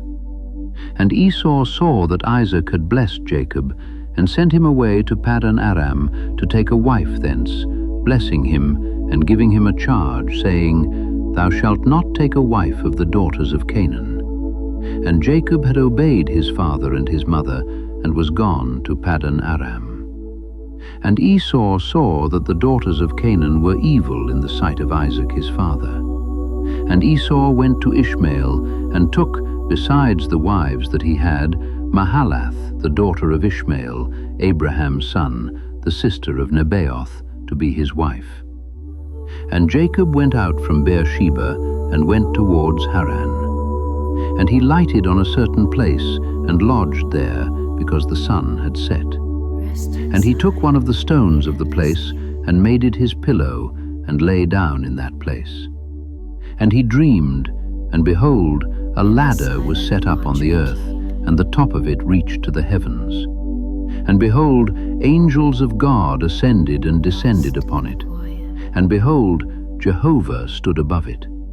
And he said, I am Jehovah, the God of Abraham thy father, and the God of Isaac. The land on which thou liest, to thee will I give it, and to thy seed. And thy seed shall be as the dust of the earth, and thou shalt spread abroad to the west, and to the east, and to the north, and to the south. And in thee and in thy seed shall all the families of the earth be blessed. And behold, I am with thee, and will keep thee in all places to which thou goest, and will bring thee again into this land, for I will not leave thee until I have done what I have spoken to thee of. And Jacob awoke from his sleep, and said, Surely Jehovah is in this place, and I knew it not.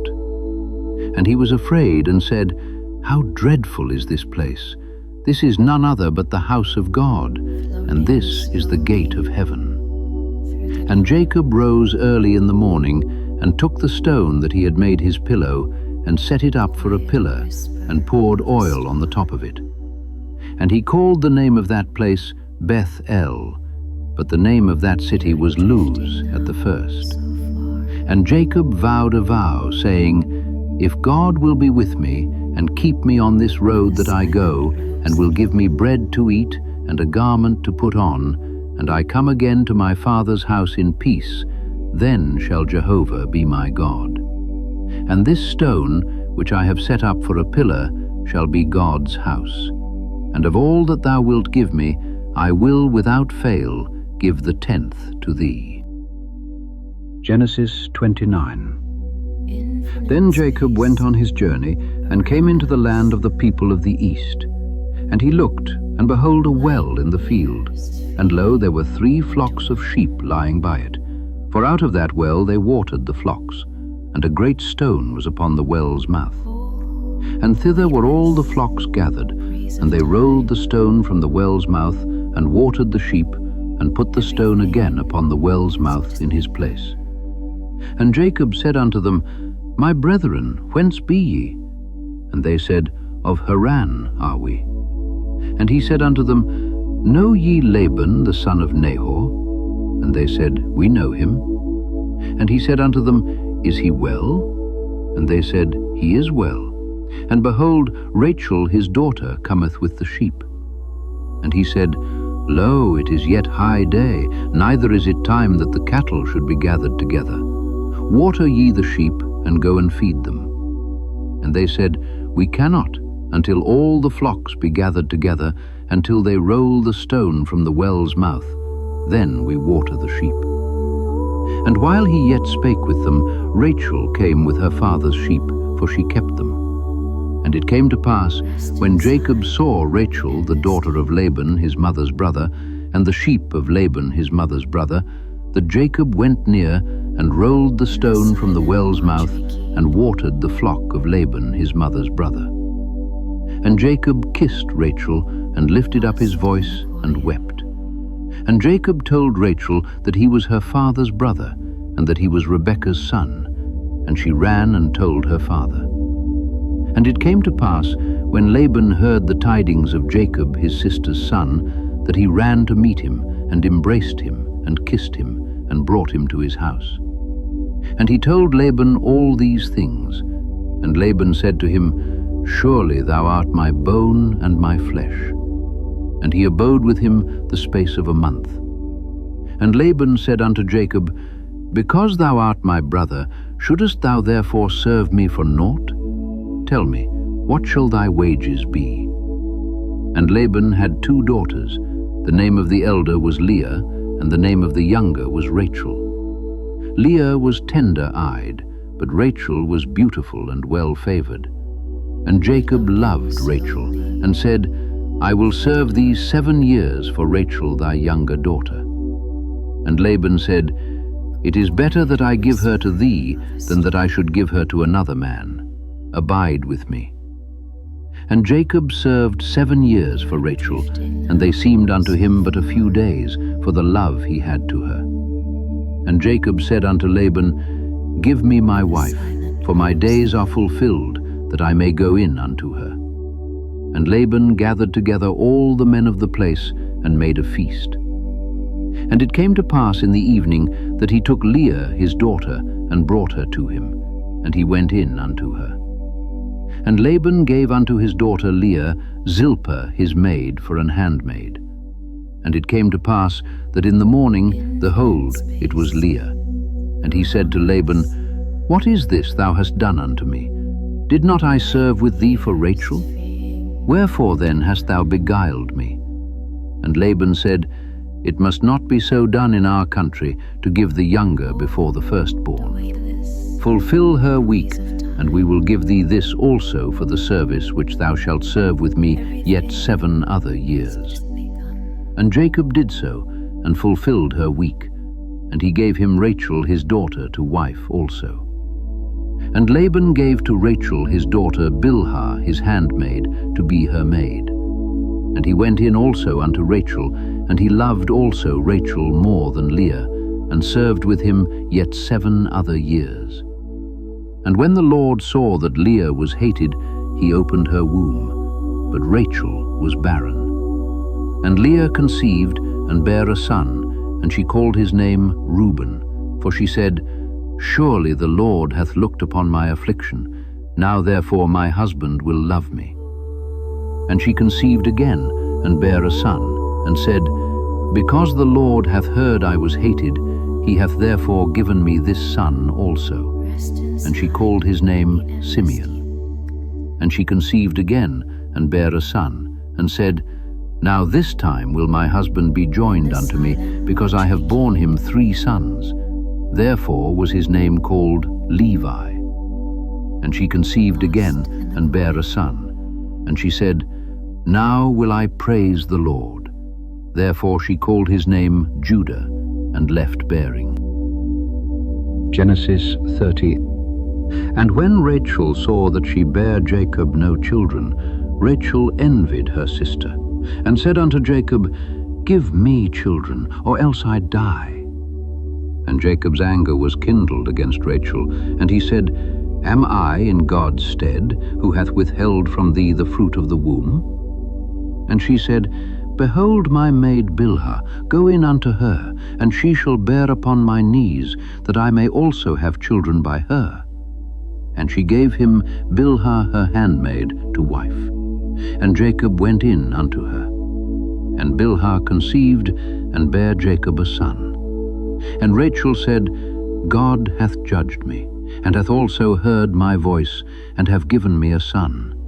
Therefore called she his name Dan. And Bilhah, Rachel's maid, conceived again, and bare Jacob a second son. And Rachel said, "With great wrestlings have I wrestled with my sister, and I have prevailed." And she called his name Naphtali. When Leah saw that she had left bearing, she took Zilpah her maid, and gave her Jacob to wife. And Zilpah, Leah's maid, bare Jacob a son. And Leah said, "A troop cometh." And she called his name Gad. And Zilpah, Leah's maid, bare Jacob a second son. And Leah said, "Happy am I, for the daughters will call me blessed." And she called his name Asher. And Reuben went in the days of wheat harvest, and found mandrakes in the field, and brought them unto his mother Leah. Then Rachel said to Leah, "Give me, I pray thee, of thy son's mandrakes." And she said unto her, "Is it a small matter that thou hast taken my husband? And wouldest thou take away my son's mandrakes also?" And Rachel said, "Therefore he shall lie with thee tonight for thy son's mandrakes."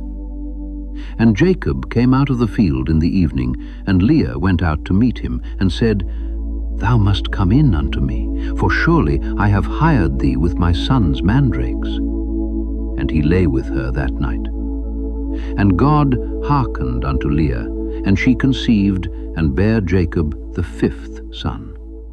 And Leah said, God hath given me my hire, because I have given my maiden to my husband. And she called his name Issachar. And Leah conceived again, and bare Jacob the 6th son. And Leah said, God hath endued me with a good dowry.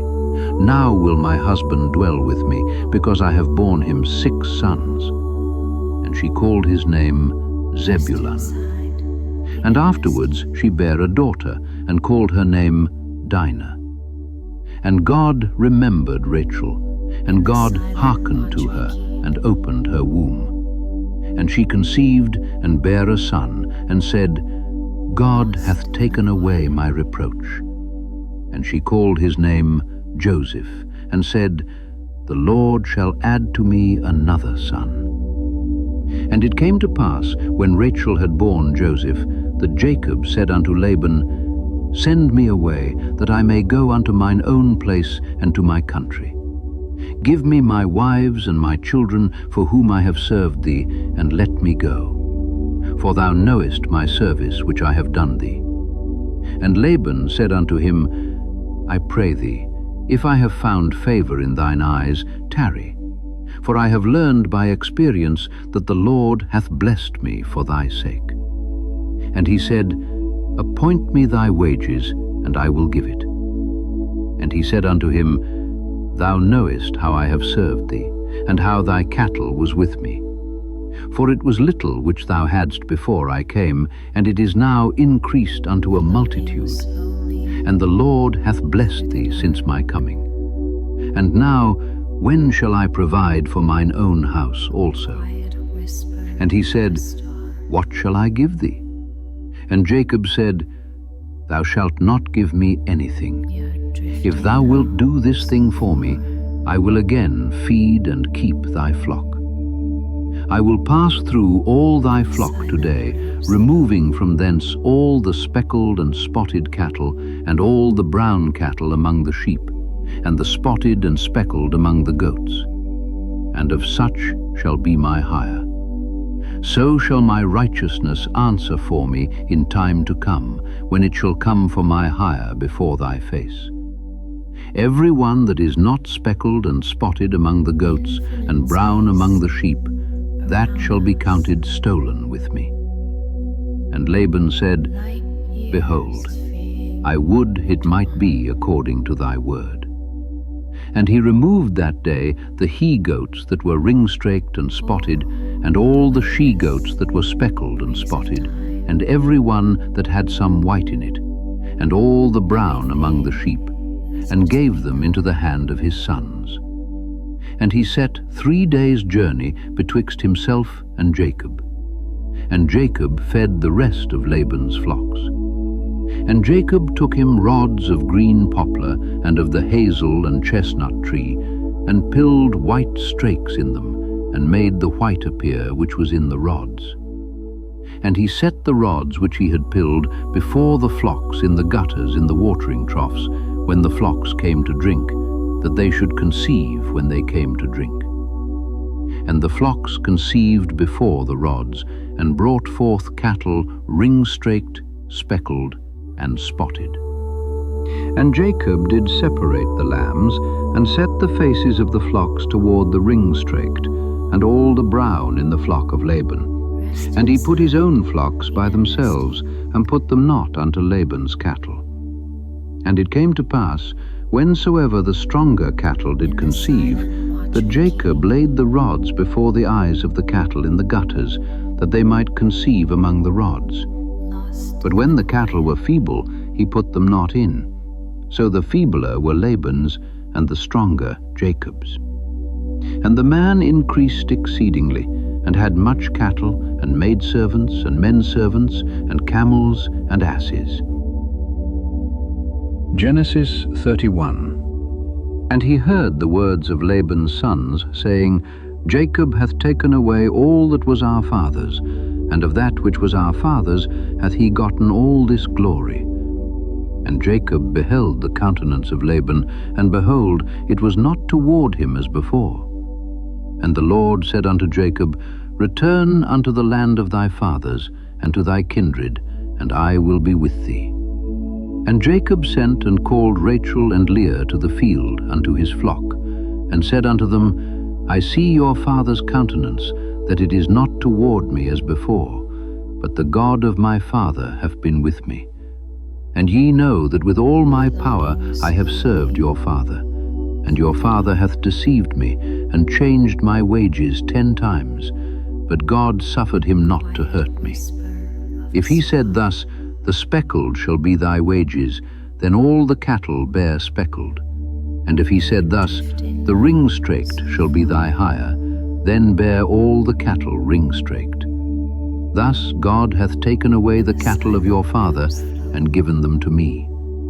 And it came to pass at the time that the cattle conceived, that I lifted up mine eyes, and saw in a dream, and behold, the rams which leaped upon the cattle were ring-straked, speckled, and grizzled.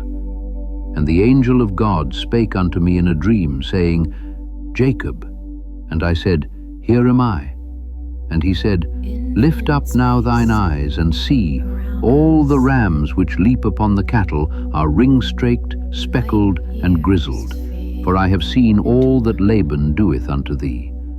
I am the God of Bethel, where thou anointedst the pillar, and where thou vowedst a vow unto me. Now arise, get thee out from this land, and return unto the land of thy kindred. And Rachel and Leah answered and said unto him, Is there yet any portion or inheritance for us in our father's house? Are we not counted of him strangers? For he hath sold us, and hath quite devoured also our money. For all the riches which God hath taken from our father, that is ours, and our children's. Now then, whatsoever God hath said unto thee, do. Then Jacob rose up, and set his sons and his wives upon camels. And he carried away all his cattle, and all his goods which he had gotten, the cattle of his getting, which he had gotten in Padanaram, for to go to Isaac his father in the land of Canaan. And Laban went to shear his sheep, and Rachel had stolen the images that were her father's. And Jacob stole away unawares to Laban the Syrian, in that he told him not that he fled. So he fled with all that he had, and he rose up and passed over the river, and set his face toward the Mount Gilead. And it was told Laban on the 3rd day that Jacob was fled. And he took his brethren with him, and pursued after him 7 days' journey, and they overtook him in the Mount Gilead. And God came to Laban the Syrian in a dream by night, and said unto him, Take heed that thou speak not to Jacob either good or bad. Then Laban overtook Jacob. Now Jacob had pitched his tent in the mount, and Laban with his brethren pitched in the mount of Gilead. And Laban said to Jacob, What hast thou done, that thou hast stolen away unawares to me, and carried away my daughters as captives taken with the sword? Wherefore didst thou flee away secretly, and steal away from me, and didst not tell me, that I might have sent thee away with mirth, and with songs, with tabret, and with harp? And hast not suffered me to kiss my sons and my daughters? Thou hast now done foolishly in so doing. It is in the power of my hand to do you hurt, but the God of your father spake unto me yesternight, saying, Take thou heed that thou speak not to Jacob either good or bad. And now, though thou wouldest needs be gone, because thou sore longest after thy father's house, yet wherefore hast thou stolen my gods? And Jacob answered and said to Laban, Because I was afraid. For I said, Peradventure thou wouldest take by force thy daughters from me. With whomsoever thou findest thy gods, let him not live. Before our brethren discern thou what is thine with me, and take it to thee. For Jacob knew not that Rachel had stolen them. And Laban went into Jacob's tent, and into Leah's tent, and into the 2 maidservants' tents, but he found them not. Then went he out of Leah's tent, and entered into Rachel's tent. Now Rachel had taken the images, and put them in the camel's furniture, and sat upon them. And Laban searched all the tent, but found them not. And she said to her father, Let it not displease my lord that I cannot rise up before thee, for the custom of women is upon me. And he searched, but found not the images. And Jacob was wroth, and chode with Laban. And Jacob answered and said to Laban, What is my trespass? What is my sin, that thou hast so hotly pursued after me? Whereas thou hast searched all my stuff, what hast thou found of all thy household stuff? Set it here before my brethren and thy brethren, that they may judge betwixt us both. This 20 years have I been with thee. Thy ewes and thy she-goats have not cast their young, and the rams of thy flock have I not eaten. That which was torn of beasts I brought not unto thee. I bear the loss of it. Of my hand didst thou require it, whether stolen by day or stolen by night. Thus I was. In the day the drought consumed me, and the frost by night, and my sleep departed from mine eyes. Thus have I been 20 years in thy house. I served thee 14 years for thy 2 daughters, and 6 years for thy cattle, and thou hast changed my wages 10 times. Except the God of my father, the God of Abraham, and the fear of Isaac had been with me, surely thou hadst sent me away now empty. God hath seen mine affliction and the labor of my hands, and rebuked thee yesternight. And Laban answered and said unto Jacob, These daughters are my daughters, and these children are my children, and these cattle are my cattle, and all that thou seest is mine. And what can I do this day unto these my daughters, or unto their children which they have borne? Now therefore come thou, let us make a covenant, I and thou, and let it be for a witness between me and thee. And Jacob took a stone, and set it up for a pillar. And Jacob said unto his brethren, Gather stones. And they took stones, and made an heap, and they did eat there upon the heap. And Laban called it Jegar-sahadutha, but Jacob called it Galeed. And Laban said, This heap is a witness between me and thee this day. Therefore was the name of it called Galeed. And Mizpah, for he said, The Lord watch between me and thee when we are absent one from another. If thou shalt afflict my daughters, or if thou shalt take other wives beside my daughters, no man is with us. See, God is witness betwixt me and thee.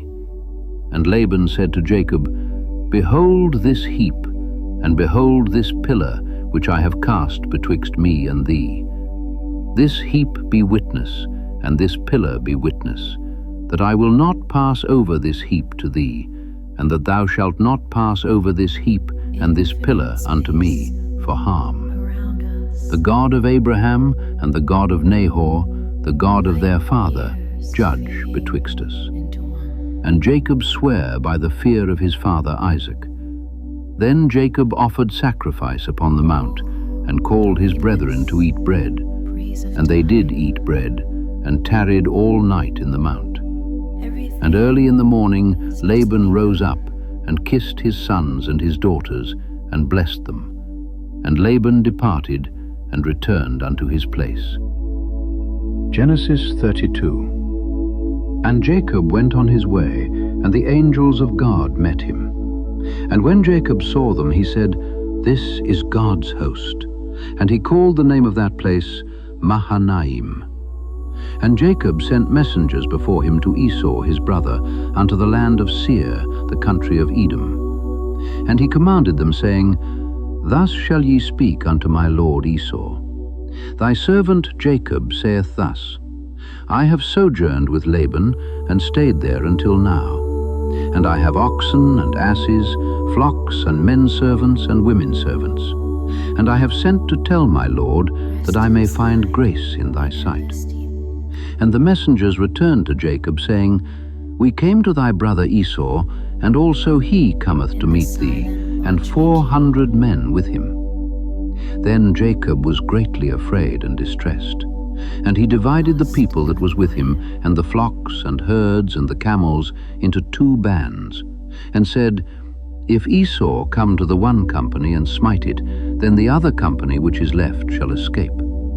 And Jacob said, O God of my father Abraham, and God of my father Isaac, the Lord which saidst unto me, Return unto thy country and to thy kindred, and I will deal well with thee. I am not worthy of the least of all the mercies and of all the truth which thou hast showed unto thy servant. For with my staff I passed over this Jordan, and now I am become 2 bands. Deliver me, I pray thee, from the hand of my brother, from the hand of Esau. For I fear him, lest he will come and smite me and the mother with the children. And thou saidst, I will surely do thee good, and make thy seed as the sand of the sea, which cannot be numbered for multitude. And he lodged there that same night, and took of that which came to his hand a present for Esau his brother, 200 she-goats and 20 he-goats, 200 ewes and 20 rams, 30 milch camels with their colts, 40 kine and 10 bulls, 20 she-asses and 10 foals. And he delivered them into the hand of his servants, every drove by themselves, and said unto his servants, Pass over before me, and put a space betwixt drove and drove. And he commanded the foremost, saying, When Esau my brother meeteth thee, and asketh thee, saying, Whose art thou, and whither goest thou, and whose are these before thee? Then thou shalt say, They be thy servant Jacob's.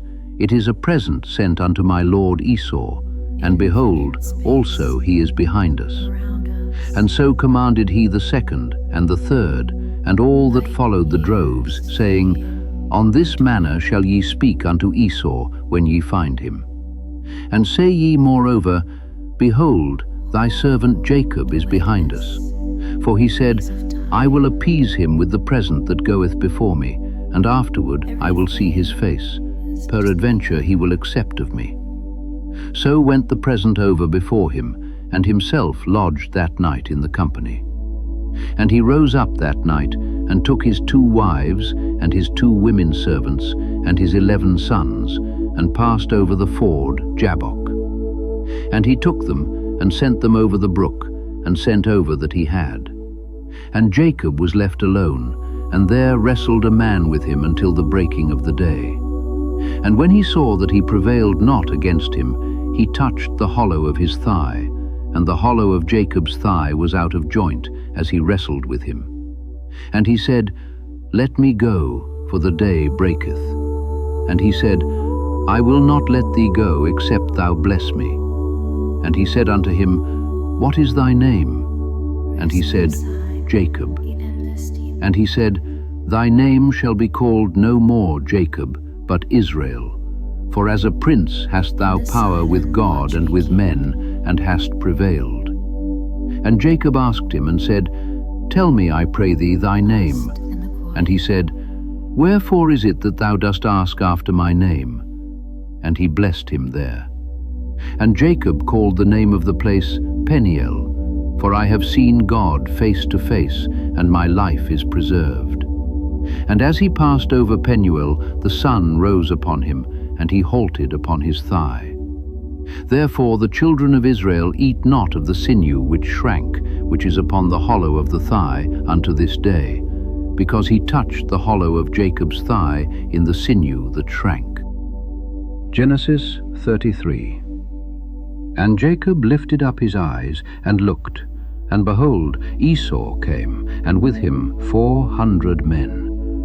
And he divided the children unto Leah, and unto Rachel, and unto the 2 handmaids.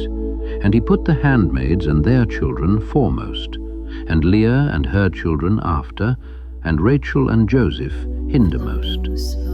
And he passed over before them, and bowed himself to the ground 7 times, until he came near to his brother.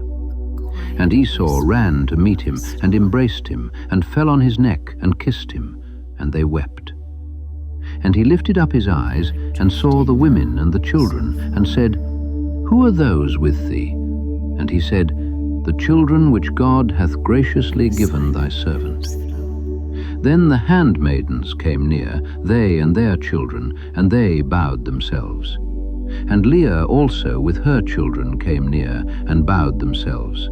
And after came Joseph near, and Rachel, and they bowed themselves.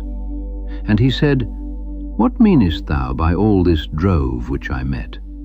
And he said, These are to find grace in the sight of my Lord. And Esau said, I have enough, my brother, keep that thou hast unto thyself. And Jacob said, Nay, I pray thee, if now I have found grace in thy sight, then receive my present at my hand. For therefore I have seen thy face, as though I had seen the face of God, and thou wast pleased with me. Take, I pray thee, my blessing that is brought to thee, because God hath dealt graciously with me, and because I have enough. And he urged him, and he took it. And he said, Let us take our journey, and let us go, and I will go before thee. And he said unto him, My Lord knoweth that the children are tender, and the flocks and herds with young are with me. And if men should overdrive them one day, all the flock will die. Let my Lord, I pray thee, pass over before his servant, and I will lead on softly, according as the cattle that goeth before me, and the children be able to endure, until I come unto my Lord, unto Seir. And Esau said, Let me now leave with thee some of the folk that are with me. And he said, What needeth it? Let me find grace in the sight of my Lord. So Esau returned that day on his way unto Seir. And Jacob journeyed to Succoth, and built him an house, and made booths for his cattle. Therefore the name of the place is called Succoth. And Jacob came to Shalem, a city of Shechem, which is in the land of Canaan, when he came from Padanaram, and pitched his tent before the city. And he bought a parcel of a field, where he had spread his tent, at the hand of the children of Hamor, Shechem's father, for 100 pieces of money. And he erected there an altar, and called it El Elohe Israel. Genesis 34. And Dinah, the daughter of Leah, which she bare unto Jacob, went out to see the daughters of the land. And when Shechem, the son of Hamor the Hivite, prince of the country, saw her, he took her, and lay with her, and defiled her. And his soul clave unto Dinah, the daughter of Jacob, and he loved the damsel, and spake kindly unto the damsel. And Shechem spake unto his father Hamor, saying, Get me this damsel to wife. And Jacob heard that he had defiled Dinah his daughter.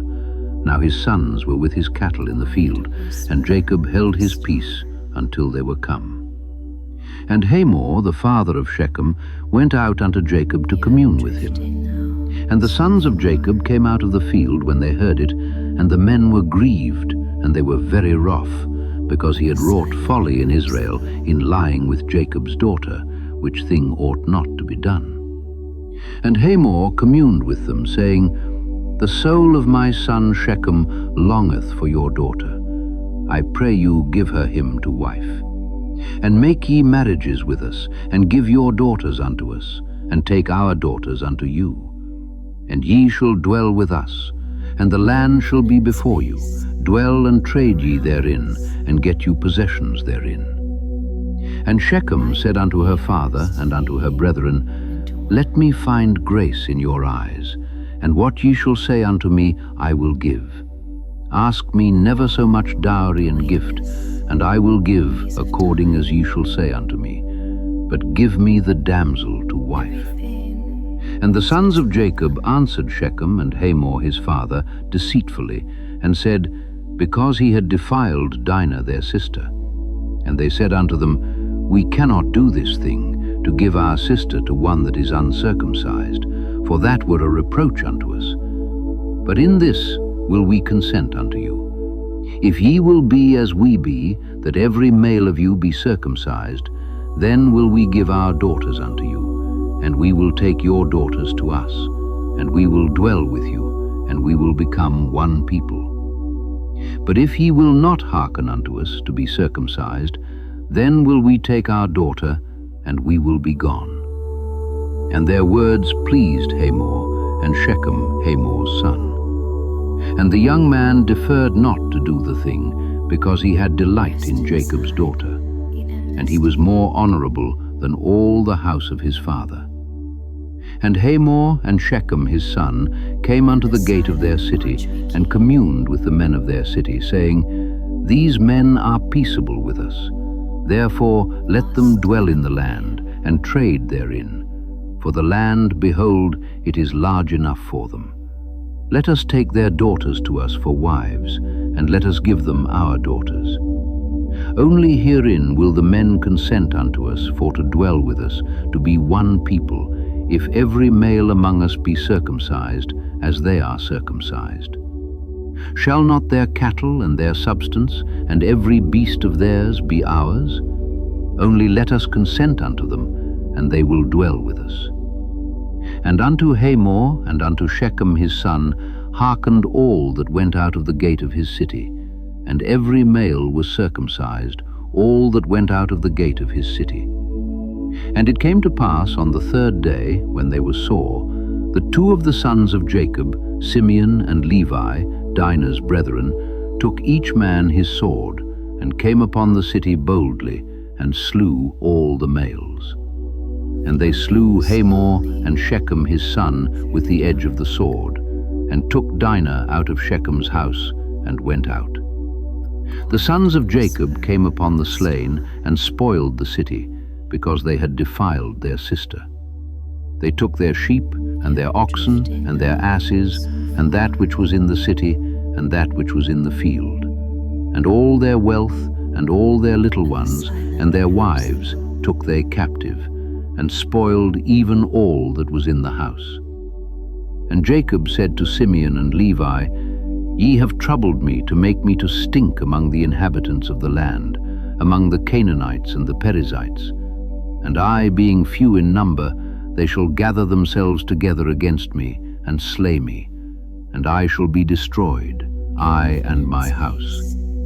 And they said, "Should he deal with our sister as with an harlot?" Genesis 35. And God said unto Jacob, "Arise, go up to Bethel, and dwell there, and make there an altar unto God that appeared unto thee when thou fleddest from the face of Esau thy brother." Then Jacob said unto his household, and to all that were with him, "Put away the strange gods that are among you, and be clean, and change your garments. And let us arise, and go up to Bethel, and I will make there an altar unto God, who answered me in the day of my distress, and was with me in the way which I went."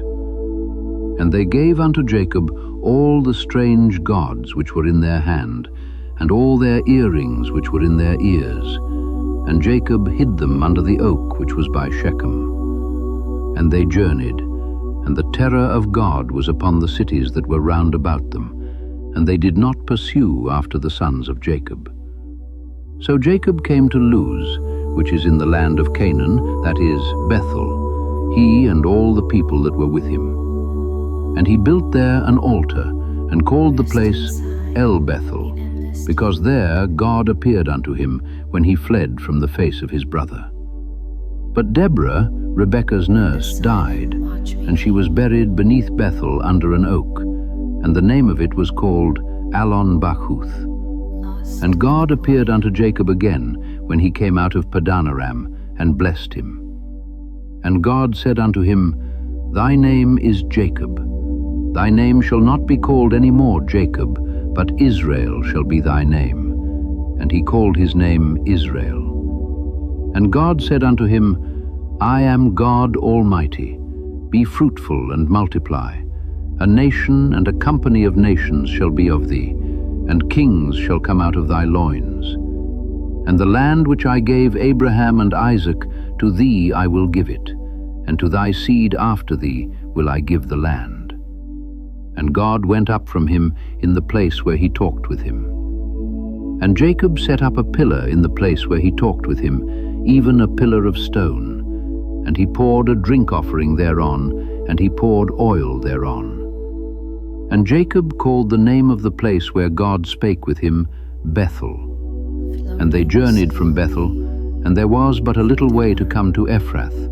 And Rachel travailed, and she had hard labor. And it came to pass, when she was in hard labor, that the midwife said unto her, Fear not, thou shalt have this son also.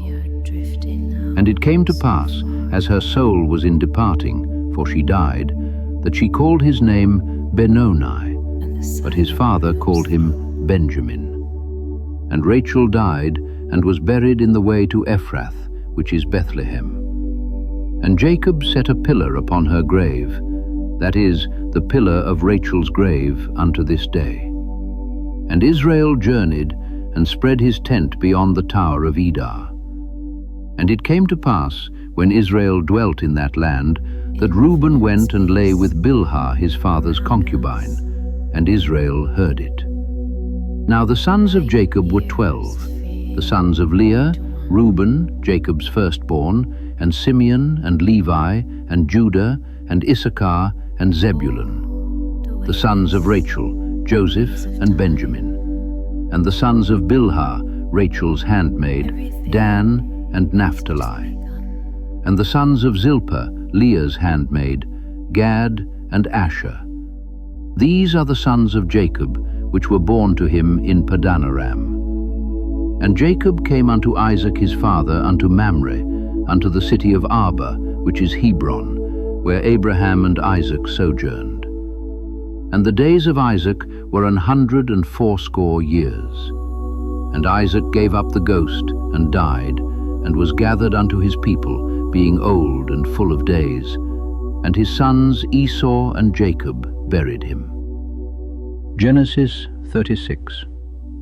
Now these are the generations of Esau, who is Edom. Esau took his wives of the daughters of Canaan, Adah, the daughter of Elon the Hittite, and Aholibamah, the daughter of Anah, the daughter of Zibeon the Hivite, and Bashemath, Ishmael's daughter, sister of Nebajoth.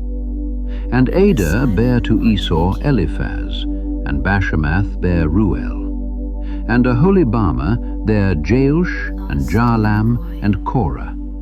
These are the sons of Esau, which were born unto him in the land of Canaan.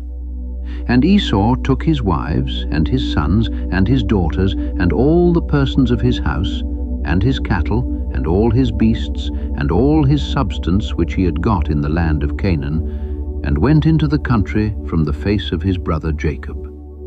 For their riches were more than that they might dwell together, and the land wherein they were strangers could not bear them because of their cattle. Thus dwelt Esau in Mount Seir.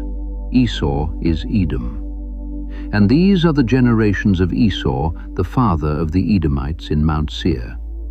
These are the names of Esau's sons: Eliphaz, the son of Adah, the wife of Esau; Ruel, the son of Bashemath, the wife of Esau.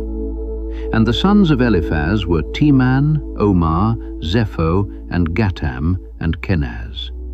And Timnah was concubine to Eliphaz, Esau's son, and she bare to Eliphaz Amalek. These were the sons of Adah, Esau's wife. And these are the sons of Ruel, Nahath, and Zerah, Shammah, and Mizah. These were the sons of Bashemath, Esau's wife. And these were the sons of Aholibamah, the daughter of Anah, the daughter of Zibeon, Esau's wife. And she bare to Esau Jeush, and Jalam, and Korah. These were dukes of the sons of Esau. The sons of Eliphaz, the firstborn son of Esau: Duke Teman, Duke Omar, Duke Zepho, Duke Kenaz, Duke Korah, Duke Gatam, and Duke Amalek. These are the dukes that came of Eliphaz in the land of Edom. These were the sons of Adah. And these are the sons of Ruel, Esau's son: Duke Nahath, Duke Zerah, Duke Shammah, Duke Mizah. These are the dukes that came of Ruel in the land of Edom. These are the sons of Bashemath, Esau's wife. And these are the sons of Aholibamah, Esau's wife: Duke Jeush, Duke Jalam, Duke Korah. These were the dukes that came of Aholibamah, the daughter of Anah, Esau's wife. These are the sons of Esau, who is Edom, and these are their dukes. These are the sons of Seir the Horite, who inhabited the land: Lotan, and Shobal, and Zibeon, and Anah, and Dishon, and Ezer, and Dishan. These are the dukes of the Horites, the children of Seir in the land of Edom. And the children of Lotan were Hori and Hemam, and Lotan's sister was Timnah. And the children of Shobal were these: Alvan, and Manahath, and Ebal, Shepho, and Onam. And these are the children of Zibeon, both Ajah and Anah. This was that Anah that found the mules in the wilderness as he fed the asses of Zibeon his father. And the children of Anah were these: Dishon, and Aholibamah, the daughter of Anah. And these are the children of Dishon: Hemdan, and Eshban, and Ithran, and Chiran. The children of Ezer are these: Bilhan, and Zarvan, and Achan. The children of Dishan are these: Uz, and Aran. These are the dukes that came of the Horites: Duke Lotan, Duke Shobal, Duke Zibeon, Duke Anah, Duke Dishon, Duke Ezer, Duke Dishan. These are the dukes that came of Hori among their dukes in the land of Seir. And these are the kings that reigned in the land of Edom before there reigned any king over the children of Israel. And Bela, the son of Beor, reigned in Edom, and the name of his city was Dinhaba. And Bela died, and Jobab, the son of Zerah of Bozrah, reigned in his stead. And Jobab died, and Husham of the land of Temani reigned in his stead. And Husham died, and Hadad, the son of Bedad, who smote Midian in the field of Moab, reigned in his stead. And the name of his city was Avith. And Hadad died, and Samlah of Masrekah reigned in his stead. And Samlah died, and Saul of Rehoboth by the river reigned in his stead. And Saul died, and Baal-Hanan the son of Achbor reigned in his stead. And Baal-Hanan the son of Achbor died, and Hadar reigned in his stead, and the name of his city was Pau, and his wife's name was Mehetabel, the daughter of Matrid, the daughter of Mezahab. And these are the names of the dukes that came of Esau, according to their families, after their places, by their names: Duke Timnah, Duke Alva, Duke Jetheth, Duke Aholibamah, Duke Elah, Duke Pinon, Duke Kenaz, Duke Teman, Duke Mibzar, Duke Magdiel, Duke Iram. These be the dukes of Edom, according to their habitations in the land of their possession. He is Esau, the father of the Edomites. Genesis 37. And Jacob dwelt in the land wherein his father was a stranger, in the land of Canaan. These are the generations of Jacob. Joseph, being 17 years old, was feeding the flock with his brethren, and the lad was with the sons of Bilhah and with the sons of Zilpah, his father's wives. And Joseph brought unto his father their evil report. Now Israel loved Joseph more than all his children, because he was the son of his old age, and he made him a coat of many colors. And when his brethren saw that their father loved him more than all his brethren, they hated him, and could not speak peaceably unto him. And Joseph dreamed a dream, and he told it his brethren, and they hated him yet the more. And he said unto them, Hear, I pray you, this dream which I have dreamed. For behold, we were binding sheaves in the field, and lo, my sheaf arose, and also stood upright. And behold, your sheaves stood round about, and made obeisance to my sheaf. And his brethren said to him, Shalt thou indeed reign over us? Or shalt thou indeed have dominion over us? and they hated him yet the more for his dreams and for his words. And he dreamed yet another dream, and told it his brethren, and said, Behold, I have dreamed a dream more. And behold, the sun and the moon and the 11 stars made obeisance to me. And he told it to his father and to his brethren. And his father rebuked him, and said unto him, What is this dream that thou hast dreamed? Shall I and thy mother and thy brethren indeed come to bow down ourselves to thee to the earth? And his brethren envied him, but his father observed the saying. And his brethren went to feed their father's flock in Shechem. And Israel said unto Joseph, Do not thy brethren feed the flock in Shechem? Come, and I will send thee unto them. And he said to him, Here am I. And he said to him, Go, I pray thee, see whether it be well with thy brethren, and well with the flocks, and bring me word again. So he sent him out of the vale of Hebron, and he came to Shechem. And a certain man found him, and behold, he was wandering in the field. And the man asked him, saying, What seekest thou? And he said, I seek my brethren. Tell me, I pray thee, where they feed their flocks.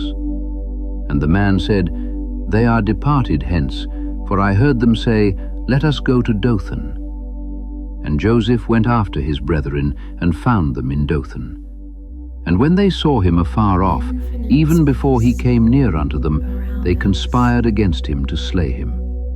And they said one to another, Behold, this dreamer cometh. Come now, therefore, and let us slay him, and cast him into some pit, and we will say, Some evil beast hath devoured him, and we shall see what will become of his dreams. And Reuben heard it, and he delivered him out of their hands, and said, Let us not kill him.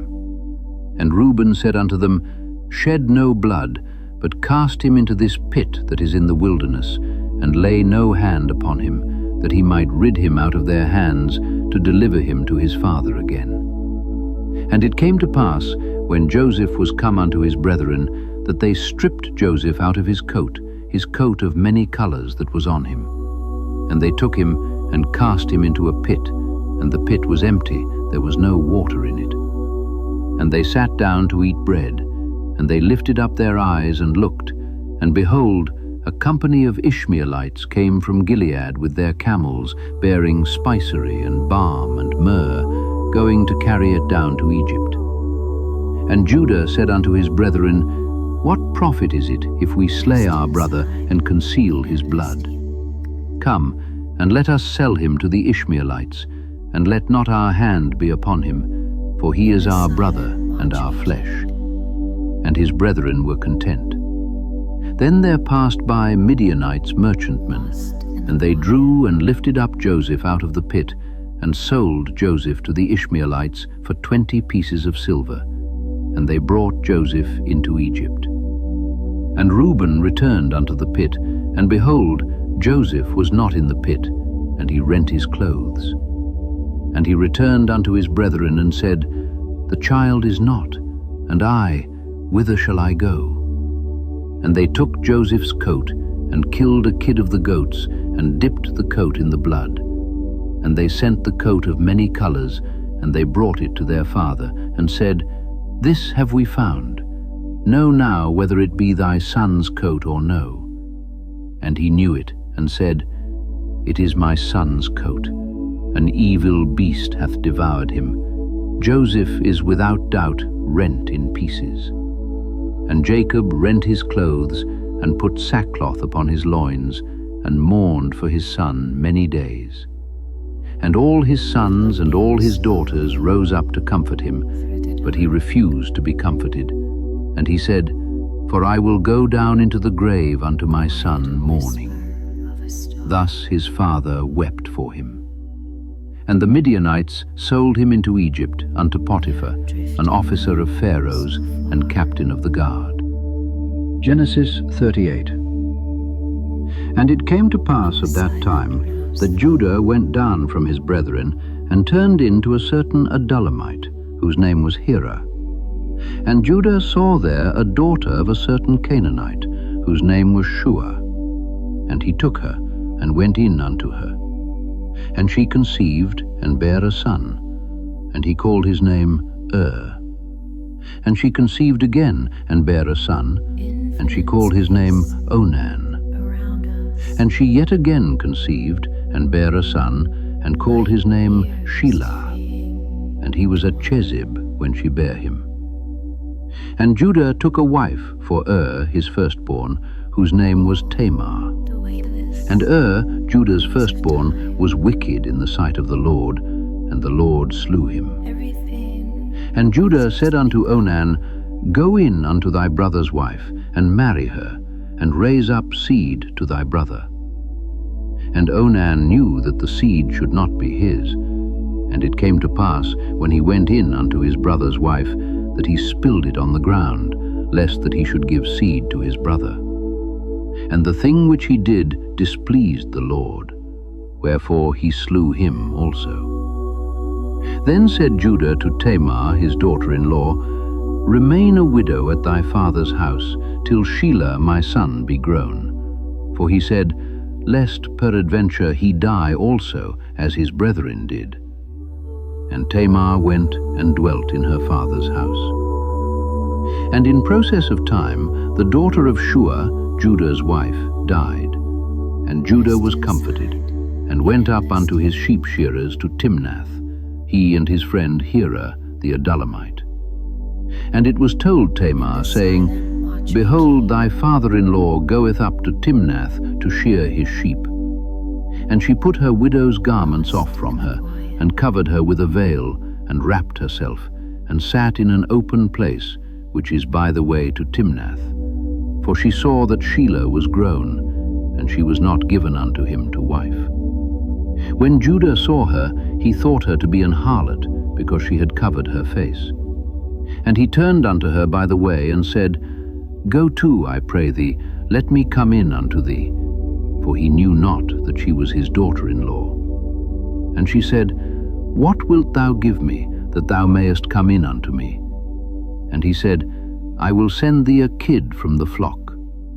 And she said, Wilt thou give me a pledge till thou send it? And he said, What pledge shall I give thee? And she said, Thy signet, and thy bracelets, and thy staff that is in thine hand.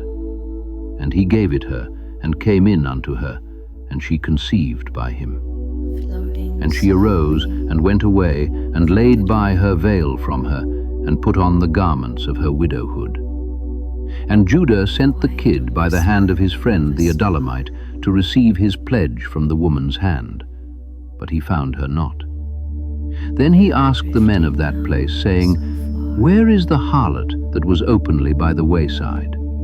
And they said, There was no harlot in this place. And he returned to Judah and said, I cannot find her. And also the men of the place said that there was no harlot in this place. And Judah said, Let her take it to her, lest we be shamed. Behold, I sent this kid, and thou hast not found her. And it came to pass about 3 months after, that it was told Judah, saying, Tamar thy daughter-in-law hath played the harlot, and also, behold, she is with child by whoredom. And Judah said, Bring her forth, and let her be burnt. When she was brought forth, she sent to her father-in-law, saying, By the man whose these are am I with child. And she said, Discern, I pray thee, whose are these, the signet, and bracelets, and staff? And Judah acknowledged them, and said, She hath been more righteous than I, because that I gave her not to Shelah my son. And he knew her again no more. And it came to pass in the time of her travail, that, behold, twins were in her womb. And it came to pass, when she travailed, that the one put out his hand. And the midwife took and bound upon his hand a scarlet thread, saying, This came out first. And it came to pass, as he drew back his hand, that, behold, his brother came out. And she said, How hast thou broken forth? This breach be upon thee. Therefore his name was called Pharez. And afterward came out his brother, that had the scarlet thread upon his hand, and his name was called Zerah. Genesis 39.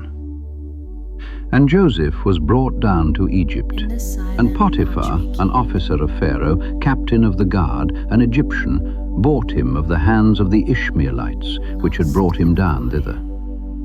And the Lord was with Joseph, and he was a prosperous man, and he was in the house of his master the Egyptian. And his master saw that the Lord was with him, and that the Lord made all that he did to prosper in his hand. And Joseph found grace in his sight, and he served him. And he made him overseer over his house, and all that he had he put into his hand. And it came to pass, from the time that he had made him overseer in his house, and over all that he had, that the Lord blessed the Egyptian's house for Joseph's sake. And the blessing of the Lord was upon all that he had in the house and in the field. And he left all that he had in Joseph's hand, and he knew not aught he had, save the bread which he did eat. And Joseph was a goodly person, and well favored. And it came to pass after these things, that his master's wife cast her eyes upon Joseph, and she said, Lie with me.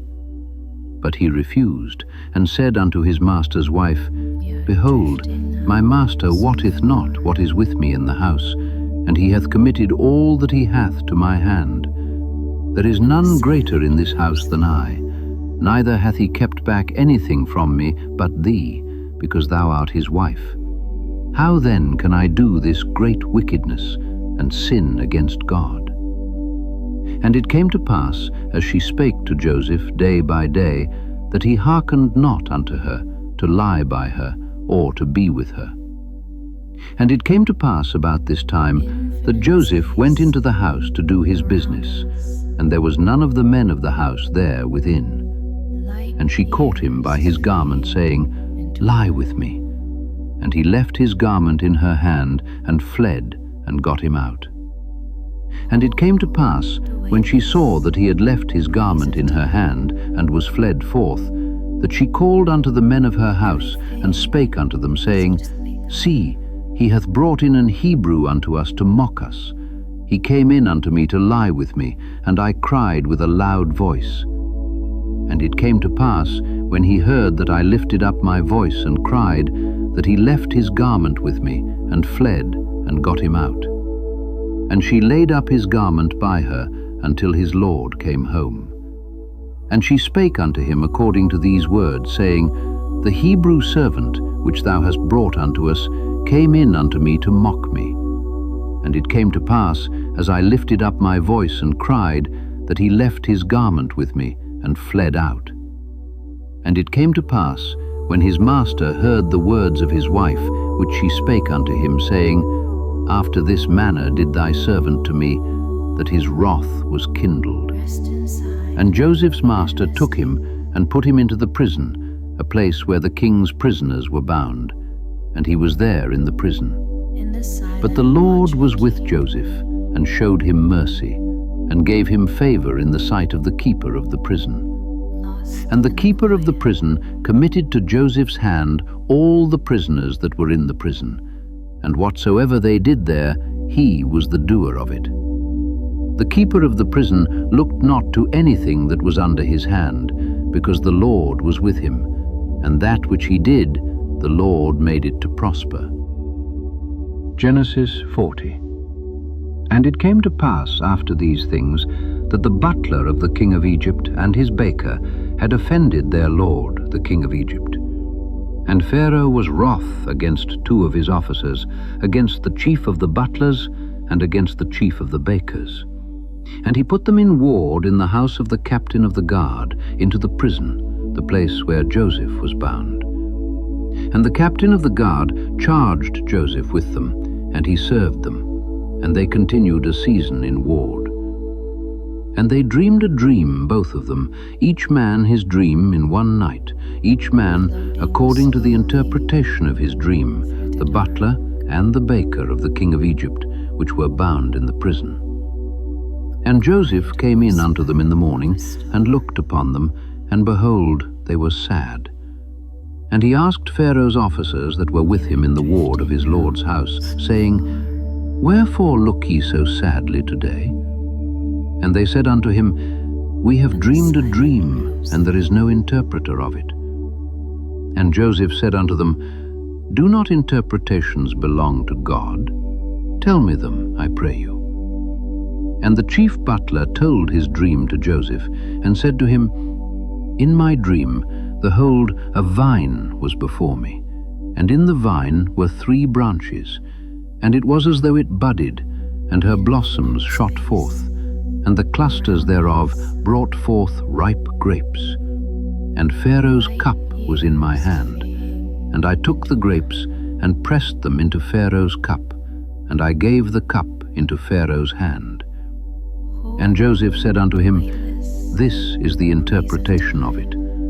The 3 branches are 3 days, yet within 3 days shall Pharaoh lift up thine head, and restore thee unto thy place.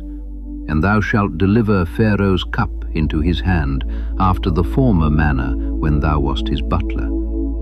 But think on me when it shall be well with thee, and show kindness, I pray thee, unto me, and make mention of me unto Pharaoh, and bring me out of this house. For indeed I was stolen away out of the land of the Hebrews, and here also have I done nothing that they should put me into the dungeon. When the chief baker saw that the interpretation was good, he said unto Joseph, I also was in my dream, and behold, I had 3 white baskets on my head, and in the uppermost basket there was of all manner of baked meats for Pharaoh, and the birds did eat them out of the basket upon my head. And Joseph answered and said, This is the interpretation thereof. The 3 baskets are 3 days, yet within 3 days shall Pharaoh lift up thy head from off thee, and shall hang thee on a tree, and the birds shall eat thy flesh from off thee. And it came to pass the 3rd day, which was Pharaoh's birthday, that he made a feast unto all his servants. And he lifted up the head of the chief butler and of the chief baker among his servants. And he restored the chief butler unto his butlership again, and he gave the cup into Pharaoh's hand. But he hanged the chief baker, as Joseph had interpreted to them. Yet did not the chief butler remember Joseph, but forgat him. Genesis 41. And it came to pass at the end of 2 full years that Pharaoh dreamed, and behold, he stood by the river. And behold, there came up out of the river 7 well-favoured kine and fat-fleshed, and they fed in a meadow. And behold, 7 other kine came up after them out of the river, ill-favoured and lean-fleshed, and stood by the other kine upon the brink of the river. And the ill-favoured and lean-fleshed kine did eat up the 7 well-favoured and fat kine. So Pharaoh awoke. And he slept and dreamed the 2nd time. And behold, 7 ears of corn came up upon one stalk, rank and good. And behold, 7 thin ears, and blasted with the east wind, sprung up after them. And the 7 thin ears devoured the 7 rank and full ears. And Pharaoh awoke, and behold, it was a dream. And it came to pass in the morning that his spirit was troubled. And he sent and called for all the magicians of Egypt, and all the wise men thereof. And Pharaoh told them his dream, but there was none that could interpret them unto Pharaoh. Then spake the chief butler unto Pharaoh, saying, I do remember my faults this day. Pharaoh was wroth with his servants, and put me in ward in the captain of the guard's house, both me and the chief baker. And we dreamed a dream in one night, I and he. We dreamed each man according to the interpretation of his dream. And there was there with us a young man, an Hebrew, servant to the captain of the guard. And we told him, and he interpreted to us our dreams. To each man according to his dream he did interpret. And it came to pass, as he interpreted to us, so it was. Me he restored unto mine office, and him he hanged. Then Pharaoh sent and called Joseph, and they brought him hastily out of the dungeon. And he shaved himself, and changed his raiment, and came in unto Pharaoh. And Pharaoh said unto Joseph, I have dreamed a dream, and there is none that can interpret it. And I have heard say of thee, that thou canst understand a dream to interpret it. And Joseph answered Pharaoh, saying, It is not in me. God shall give Pharaoh an answer of peace. And Pharaoh said unto Joseph, In my dream, behold, I stood upon the bank of the river, and behold, there came up out of the river 7 kine, fat-fleshed and well-favoured, and they fed in a meadow. And behold, 7 other kine came up after them, poor and very ill-favoured and lean-fleshed, such as I never saw in all the land of Egypt for badness. And the lean and the ill-favoured kine did eat up the first 7 fat kine. And when they had eaten them up, it could not be known that they had eaten them, but they were still ill-favoured, as at the beginning. So I awoke. And I saw in my dream, and behold, 7 ears came up in one stalk, full and good. And behold, 7 ears, withered, thin, and blasted with the east wind, sprung up after them. And the thin ears devoured the 7 good ears. And I told this unto the magicians, but there was none that could declare it to me. And Joseph said unto Pharaoh, The dream of Pharaoh is one. God hath showed Pharaoh what he is about to do. The 7 good kine are 7 years, and the 7 good ears are 7 years. The dream is one. And the 7 thin and ill-favoured kine that came up after them are 7 years. And the 7 empty ears blasted with the east wind shall be 7 years of famine. This is the thing which I have spoken unto Pharaoh. What God is about to do, he showeth unto Pharaoh. Behold, there come 7 years of great plenty throughout all the land of Egypt. And there shall arise after them 7 years of famine. And all the plenty shall be forgotten in the land of Egypt, and the famine shall consume the land. And the plenty shall not be known in the land by reason of that famine following, for it shall be very grievous. And for that the dream was doubled unto Pharaoh twice, it is because the thing is established by God, and God will shortly bring it to pass. Now therefore let Pharaoh look out a man discreet and wise, and set him over the land of Egypt. Let Pharaoh do this, and let him appoint officers over the land, and take up the 5th part of the land of Egypt in the 7 plenteous years. And let them gather all the food of those good years that come, and lay up corn under the hand of Pharaoh, and let them keep food in the cities. And that food shall be for store to the land against the 7 years of famine, which shall be in the land of Egypt, that the land perish not through the famine. And the thing was good in the eyes of Pharaoh, and in the eyes of all his servants. And Pharaoh said unto his servants, Can we find such a one as this is, a man in whom the Spirit of God is? And Pharaoh said unto Joseph, Forasmuch as God hath showed thee all this, there is none so discreet and wise as thou art. Thou shalt be over my house, and according unto thy word shall all my people be ruled. Only in the throne will I be greater than thou.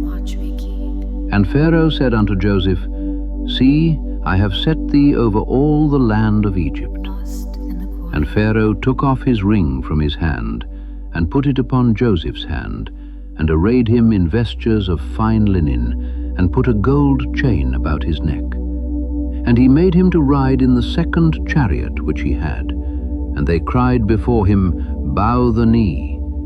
And he made him ruler over all the land of Egypt. And Pharaoh said unto Joseph, I am Pharaoh, and without thee shall no man lift up his hand or foot in all the land of Egypt.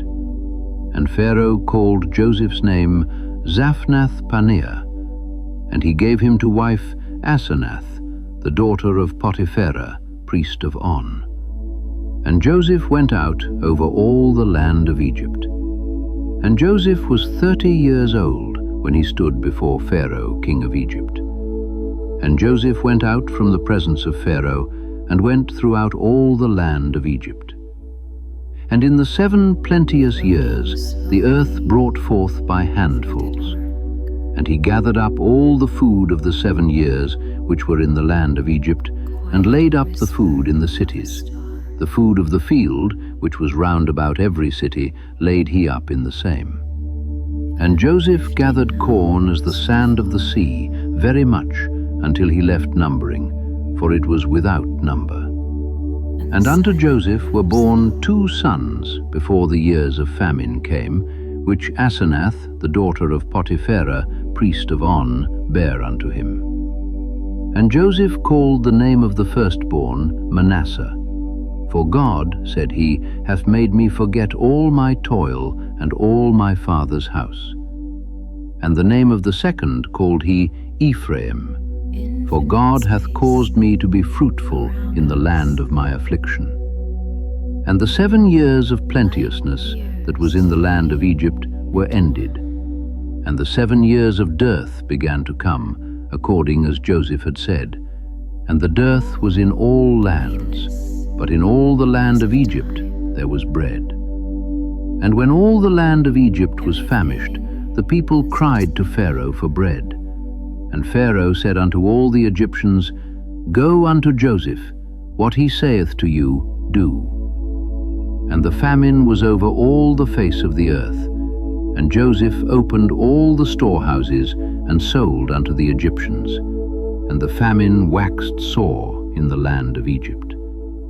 And all countries came into Egypt to Joseph for to buy corn, because that the famine was so sore in all lands.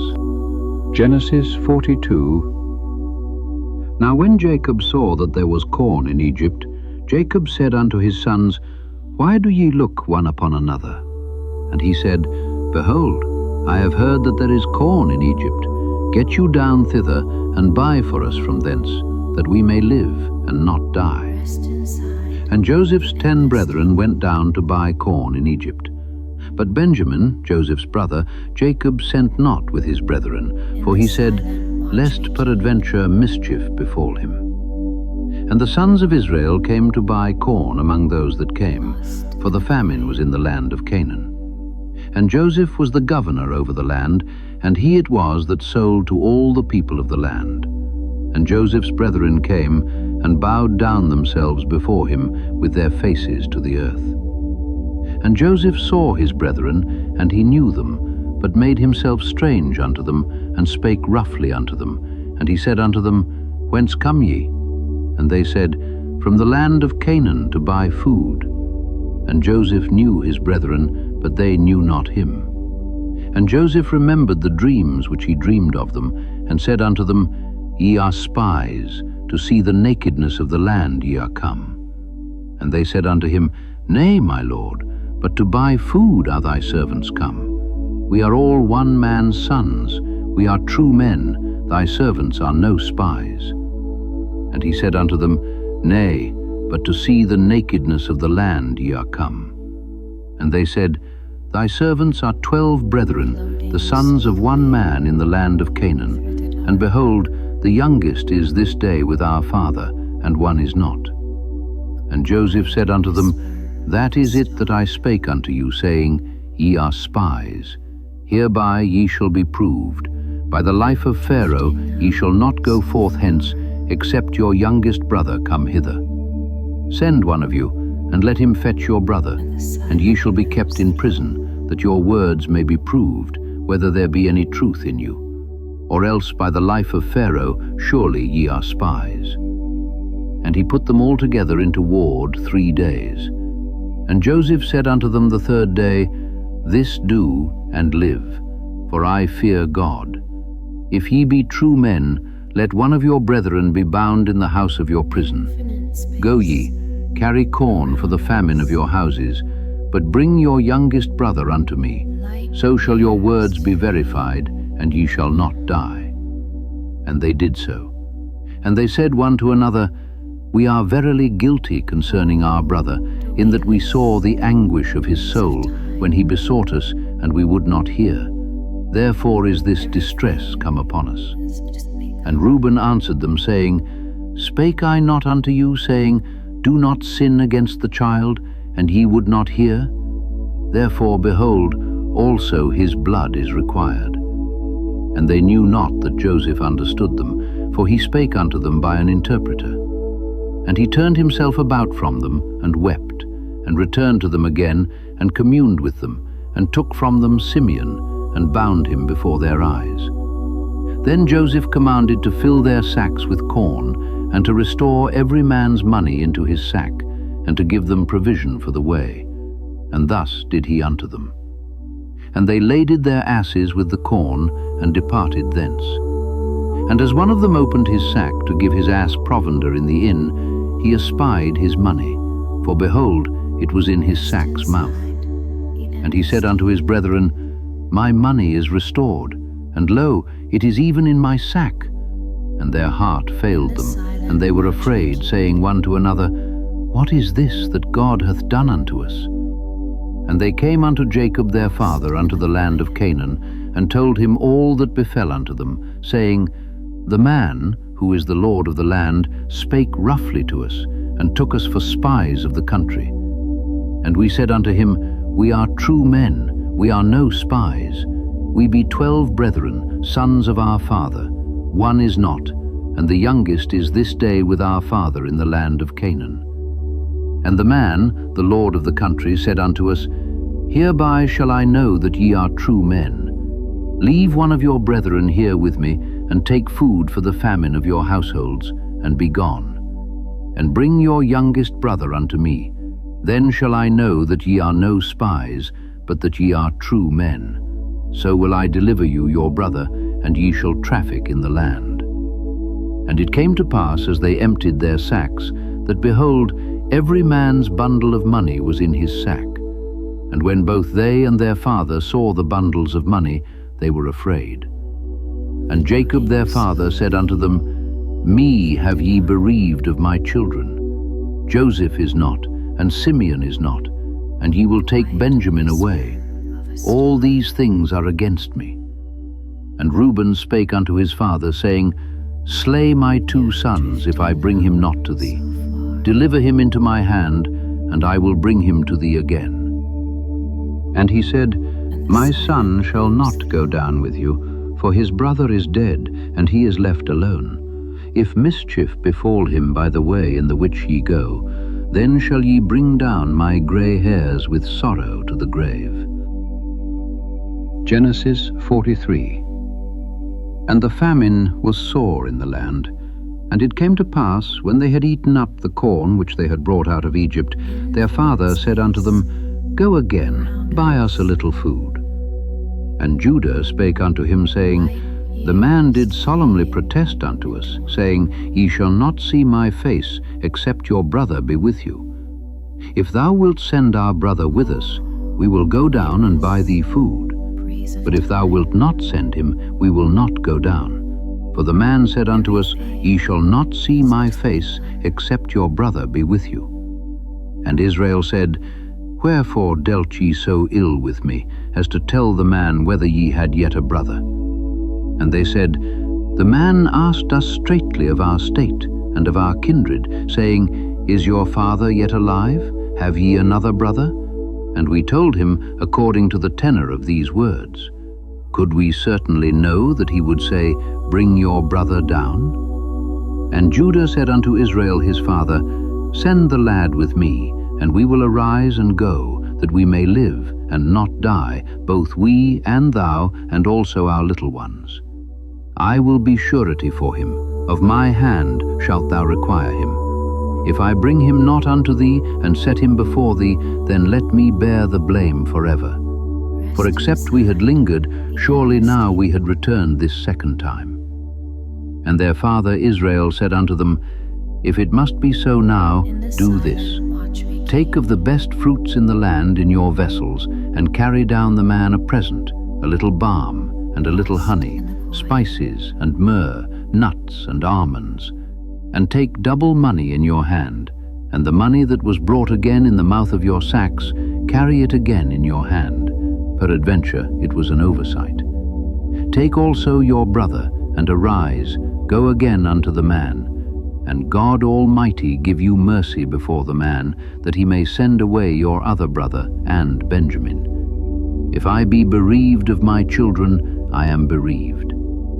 And the men took that present, and they took double money in their hand, and Benjamin, and rose up, and went down to Egypt, and stood before Joseph.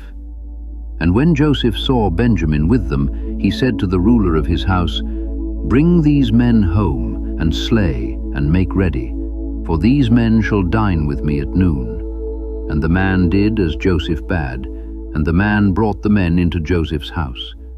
And the men were afraid, because they were brought into Joseph's house, and they said, Because of the money that was returned in our sacks at the first time are we brought in, that he may seek occasion against us, and fall upon us, and take us for bondmen and our asses. And they came near to the steward of Joseph's house, and they communed with him at the door of the house, and said, O sir, we came indeed down at the first time to buy food. And it came to pass, when we came to the inn, that we opened our sacks, and behold, every man's money was in the mouth of his sack, our money in full weight, and we have brought it again in our hand. And other money have we brought down in our hands to buy food. We cannot tell who put our money in our sacks. And he said, Peace be to you, fear not. Your God and the God of your father have given you treasure in your sacks. I had your money. And he brought Simeon out unto them. And the man brought the men into Joseph's house, and gave them water, and they washed their feet, and he gave their asses provender. And they made ready the present against Joseph came at noon, for they heard that they should eat bread there. And when Joseph came home, they brought him the present which was in their hand into the house, and bowed themselves to him to the earth. And he asked them of their welfare, and said, Is your father well, the old man of whom ye spake? Is he yet alive? And they answered, Thy servant our father is in good health, he is yet alive. And they bowed down their heads, and made obeisance. And he lifted up his eyes, and saw his brother Benjamin, his mother's son, and said, Is this your younger brother, of whom ye spake unto me? And he said, God be gracious unto thee, my son. And Joseph made haste, for his bowels did yearn upon his brother, and he sought where to weep. And he entered into his chamber, and wept there.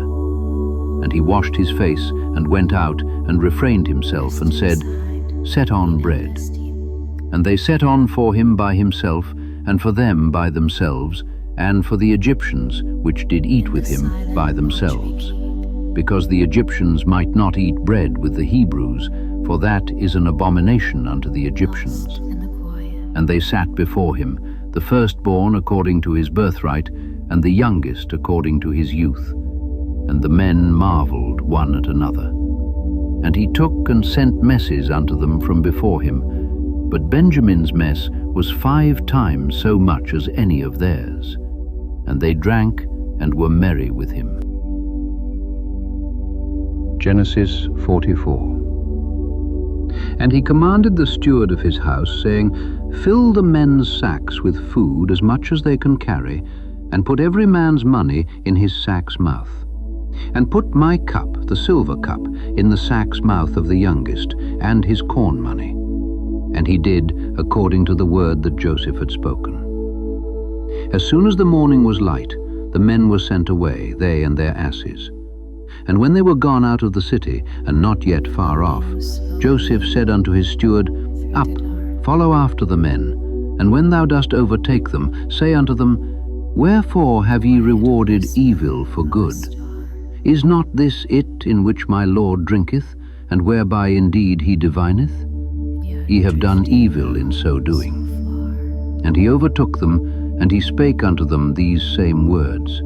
And they said unto him, Wherefore saith my Lord these words? God forbid that thy servants should do according to this thing. Behold, the money which we found in our sacks' mouths we brought again unto thee out of the land of Canaan. How then should we steal out of thy Lord's house silver or gold? With whomsoever of thy servants it be found, both let him die, and we also will be my Lord's bondmen. And he said, Now also let it be according unto your words. He with whom it is found shall be my servant, and ye shall be blameless. Then they speedily took down every man his sack to the ground, and opened every man his sack. And he searched, and began at the eldest, and left at the youngest, and the cup was found in Benjamin's sack. Then they rent their clothes, and laded every man his ass, and returned to the city. And Judah and his brethren came to Joseph's house, for he was yet there, and they fell before him on the ground.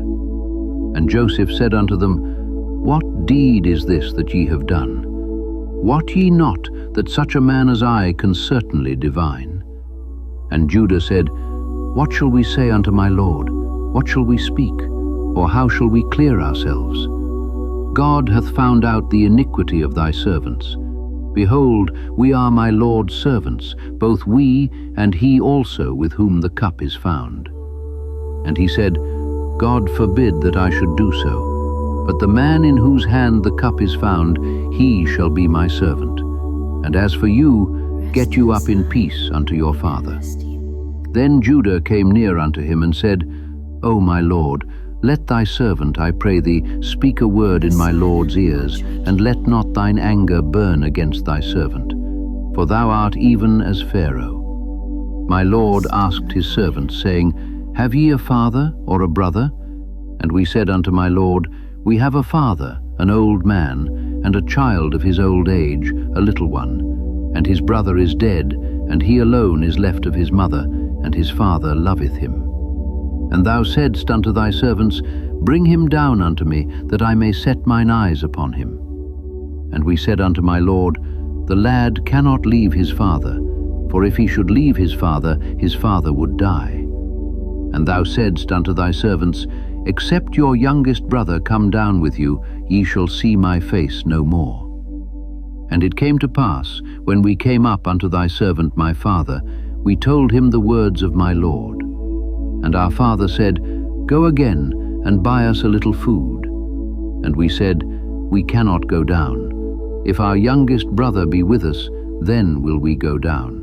For we may not see the man's face, except our youngest brother be with us. And thy servant my father said unto us, Ye know that my wife bare me 2 sons. And the one went out from me, and I said, Surely he is torn in pieces. And I saw him not since. And if ye take this also from me, and mischief befall him, ye shall bring down my grey hairs with sorrow to the grave. Now therefore, when I come to thy servant my father, and the lad be not with us, seeing that his life is bound up in the lad's life, it shall come to pass, when he seeth that the lad is not with us, that he will die. And thy servants shall bring down the grey hairs of thy servant our father with sorrow to the grave. For thy servant became surety for the lad unto my father, saying, If I bring him not unto thee, then I shall bear the blame to my father forever.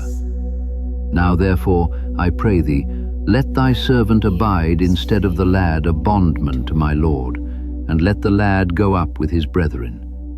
For how shall I go up to my father, and the lad be not with me? Lest peradventure I see the evil that shall come on my father. Genesis 45. Then Joseph could not refrain himself before all them that stood by him, and he cried, Cause every man to go out from me. And there stood no man with him, while Joseph made himself known unto his brethren. And he wept aloud.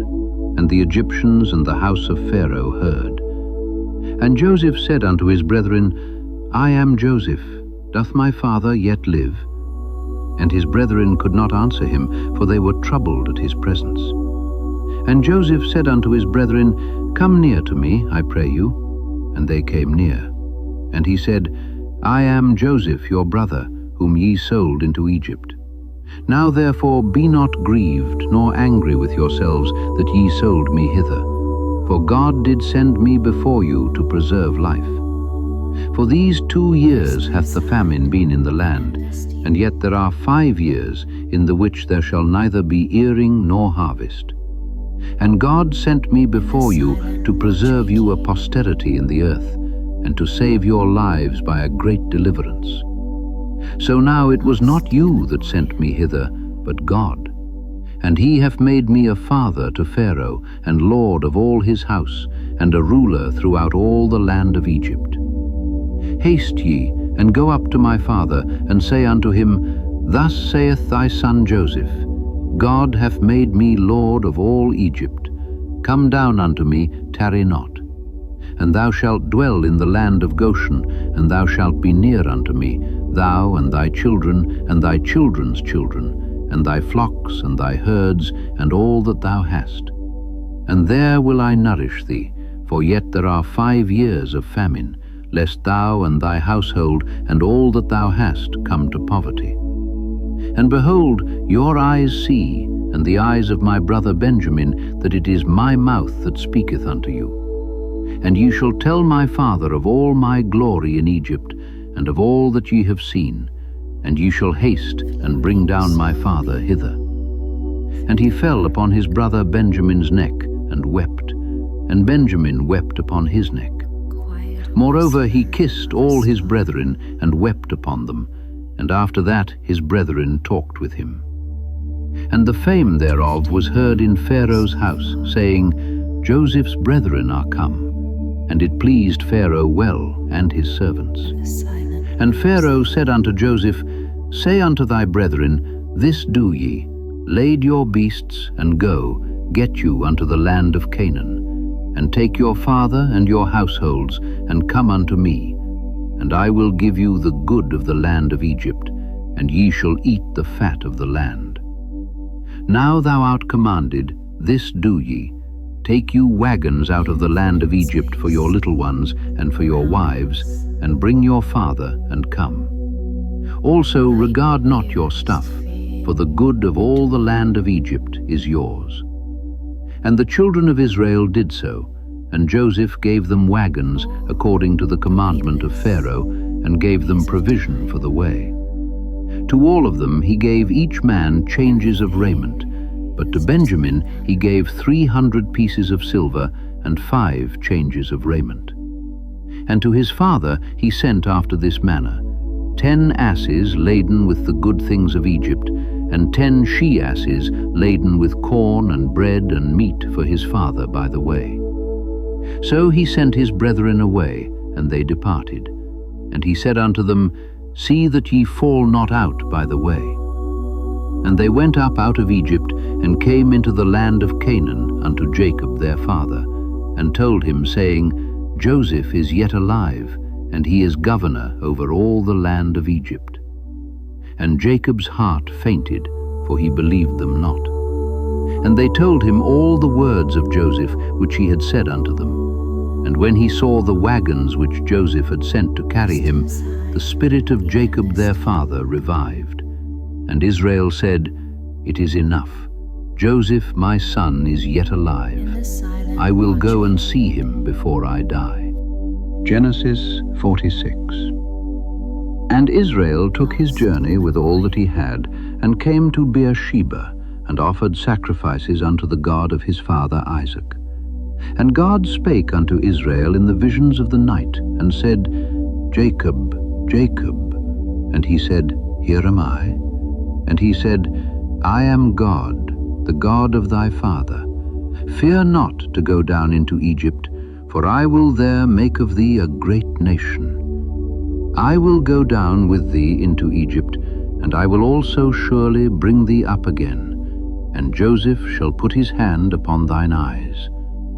And Jacob rose up from Beersheba, and the sons of Israel carried Jacob their father, and their little ones, and their wives, in the wagons which Pharaoh had sent to carry him. And they took their cattle and their goods, which they had gotten in the land of Canaan, and came into Egypt, Jacob, and all his seed with him, his sons and his sons' sons with him, his daughters and his sons' daughters, and all his seed brought he with him into Egypt. And these are the names of the children of Israel which came into Egypt, Jacob and his sons. Reuben, Jacob's firstborn. And the sons of Reuben, Hanok and Phallu and Hezron and Carmi. And the sons of Simeon, Jemuel and Jamin and Ohad and Jachin and Zohar and Shaul, the son of a Canaanitish woman. And the sons of Levi, Gershon, Kohath, and Merari. And the sons of Judah, and Onan, and Shelah, and Pharez, and Zara. But and Onan died in the land of Canaan. And the sons of Pharez were Hezron and Hamul. And the sons of Issachar, Tola, and Phuvah, and Job, and Shimron. And the sons of Zebulun, Sered, and Elon, and Jaleel. These be the sons of Leah, which she bare unto Jacob in Padanaram with his daughter Dinah. All the souls of his sons and his daughters were 33. And the sons of Gad, Ziphion, and Haggai, Shuni, and Esbon, Eri, and Arodi, and Areli. And the sons of Asher, Jimnah, and Ishua, and Isui, and Beriah, and Sarah their sister. And the sons of Beriah, Heber, and Malchiel. These are the sons of Zilpah, whom Laban gave to Leah his daughter, and these she bare unto Jacob, even 16 souls. The sons of Rachel, Jacob's wife, Joseph and Benjamin. And unto Joseph in the land of Egypt were born Manasseh and Ephraim, which Asenath, the daughter of Potipherah, priest of On, bare unto him.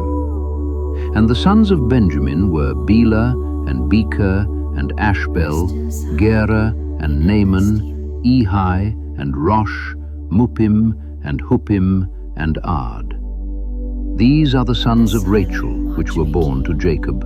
All the souls were 14. And the sons of Dan, Hushim. And the sons of Naphtali, Jazeel, and Guni, and Jezer, and Shillem. These are the sons of Bilhah, which Laban gave unto Rachel his daughter, and she bare these unto Jacob. All the souls were 7. All the souls that came with Jacob into Egypt, which came out of his loins, besides Jacob's sons' wives, all the souls were 66. And the sons of Joseph, which were born him in Egypt, were 2 souls. All the souls of the house of Jacob, which came into Egypt, were 70. And he sent Judah before him unto Joseph, to direct his face unto Goshen. And they came into the land of Goshen. And Joseph made ready his chariot, and went up to meet Israel his father to Goshen, and presented himself unto him. And he fell on his neck, and wept on his neck a good while. And Israel said unto Joseph, Now let me die, since I have seen thy face, because thou art yet alive. And Joseph said unto his brethren, and unto his father's house, I will go up, and shew Pharaoh, and say unto him, My brethren and my father's house, which were in the land of Canaan, are come unto me. And the men are shepherds, for their trade hath been to feed cattle. And they have brought their flocks and their herds, and all that they have. And it shall come to pass, when Pharaoh shall call you, and shall say, What is your occupation? That ye shall say, Thy servant's trade hath been about cattle from our youth even until now, both we and also our fathers, that ye may dwell in the land of Goshen. For every shepherd is an abomination unto the Egyptians. Genesis 47. Then Joseph came and told Pharaoh, and said, My father and my brethren, and their flocks, and their herds, and all that they have, are come out of the land of Canaan, and behold, they are in the land of Goshen. And he took some of his brethren, even 5 men, and presented them unto Pharaoh. And Pharaoh said unto his brethren, What is your occupation? And they said unto Pharaoh, Thy servants are shepherds, both we and also our fathers. They said moreover unto Pharaoh, For to sojourn in the land are we come, for thy servants have no pasture for their flocks, for the famine is sore in the land of Canaan. Now therefore, we pray thee, let thy servants dwell in the land of Goshen. And Pharaoh spake unto Joseph, saying, Thy father and thy brethren are come unto thee, the land of Egypt is before thee. In the best of the land make thy father and brethren to dwell. In the land of Goshen let them dwell. And if thou knowest any men of activity among them, then make them rulers over my cattle. And Joseph brought in Jacob his father, and set him before Pharaoh. And Jacob blessed Pharaoh. And Pharaoh said unto Jacob, How old art thou? And Jacob said unto Pharaoh, The days of the years of my pilgrimage are 130 years. Few and evil have the days of the years of my life been, and have not attained unto the days of the years of the life of my fathers in the days of their pilgrimage. And Jacob blessed Pharaoh, and went out from before Pharaoh. And Joseph placed his father and his brethren, and gave them a possession in the land of Egypt, in the best of the land, in the land of Ramesses, as Pharaoh had commanded. And Joseph nourished his father and his brethren and all his father's household with bread, according to their families. And there was no bread in all the land, for the famine was very sore, so that the land of Egypt and all the land of Canaan fainted by reason of the famine.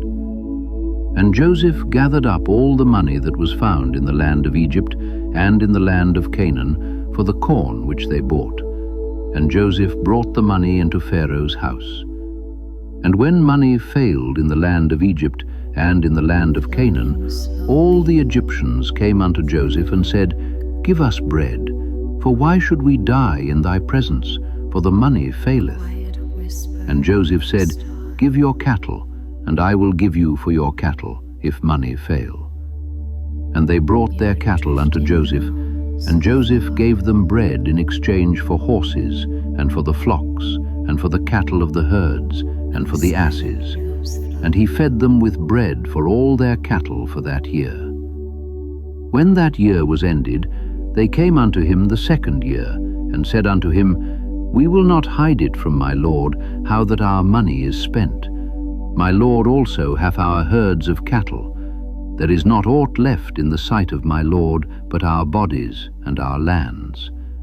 Wherefore shall we die before thine eyes, both we and our land? Buy us and our land for bread, and we and our land will be servants unto Pharaoh. And give us seed, that we may live and not die, that the land be not desolate. And Joseph bought all the land of Egypt for Pharaoh, for the Egyptians sold every man his field, because the famine prevailed over them. So the land became Pharaoh's. And as for the people, he removed them to cities from one end of the borders of Egypt, even to the other end thereof. Only the land of the priests bought he not, for the priests had a portion assigned them of Pharaoh, and did eat their portion which Pharaoh gave them. Wherefore they sold not their lands. Then Joseph said unto the people, Behold, I have bought you this day and your land for Pharaoh. Lo, here is seed for you, and ye shall sow the land. And it shall come to pass in the increase, that ye shall give the 5th part unto Pharaoh, and 4 parts shall be your own, for seed of the field, and for your food, and for them of your households, and for food for your little ones. And they said, Thou hast saved our lives. Let us find grace in the sight of my Lord, and we will be Pharaoh's servants. And Joseph made it a law over the land of Egypt unto this day, that Pharaoh should have the 5th part, except the land of the priests only, which became not Pharaoh's. And Israel dwelt in the land of Egypt, in the country of Goshen, and they had possessions therein, and grew and multiplied exceedingly. And Jacob lived in the land of Egypt 17 years, So the whole age of Jacob was 147 years. And the time drew nigh that Israel must die. And he called his son Joseph, and said unto him, If now I have found grace in thy sight, put, I pray thee, thy hand under my thigh, and deal kindly and truly with me. Bury me not, I pray thee, in Egypt, but I will lie with my fathers, and thou shalt carry me out of Egypt, and bury me in their burying place. And he said, I will do as thou hast said. And he said, Swear unto me. And he sware unto him. And Israel bowed himself upon the bed's head. Genesis 48. And it came to pass after these things, that one told Joseph, Behold, thy father is sick.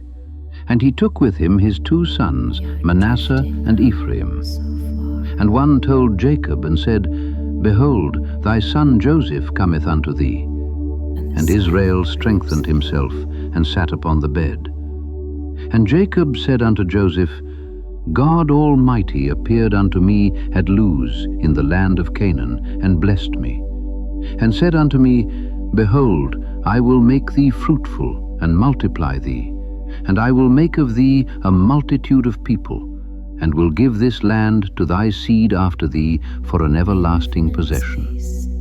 And now thy 2 sons, Ephraim and Manasseh, which were born unto thee in the land of Egypt, before I came unto thee into Egypt, are mine. As Reuben and Simeon, they shall be mine. And thy issue, which thou begettest after them, shall be thine, and shall be called after the name of their brethren in their inheritance. And as for me, when I came from Padan, Rachel died by me in the land of Canaan in the way, when yet there was but a little way to come unto Ephrath. And I buried her there in the way of Ephrath, the same is Bethlehem. And Israel beheld Joseph's sons, and said, Who are these? And Joseph said unto his father, They are my sons, whom God hath given me in this place. And he said, Bring them, I pray thee, unto me, and I will bless them. Now the eyes of Israel were dim for age, so that he could not see. And he brought them near unto him, and he kissed them, and embraced them. And Israel said unto Joseph, I had not thought to see thy face, and lo, God hath showed me also thy seed.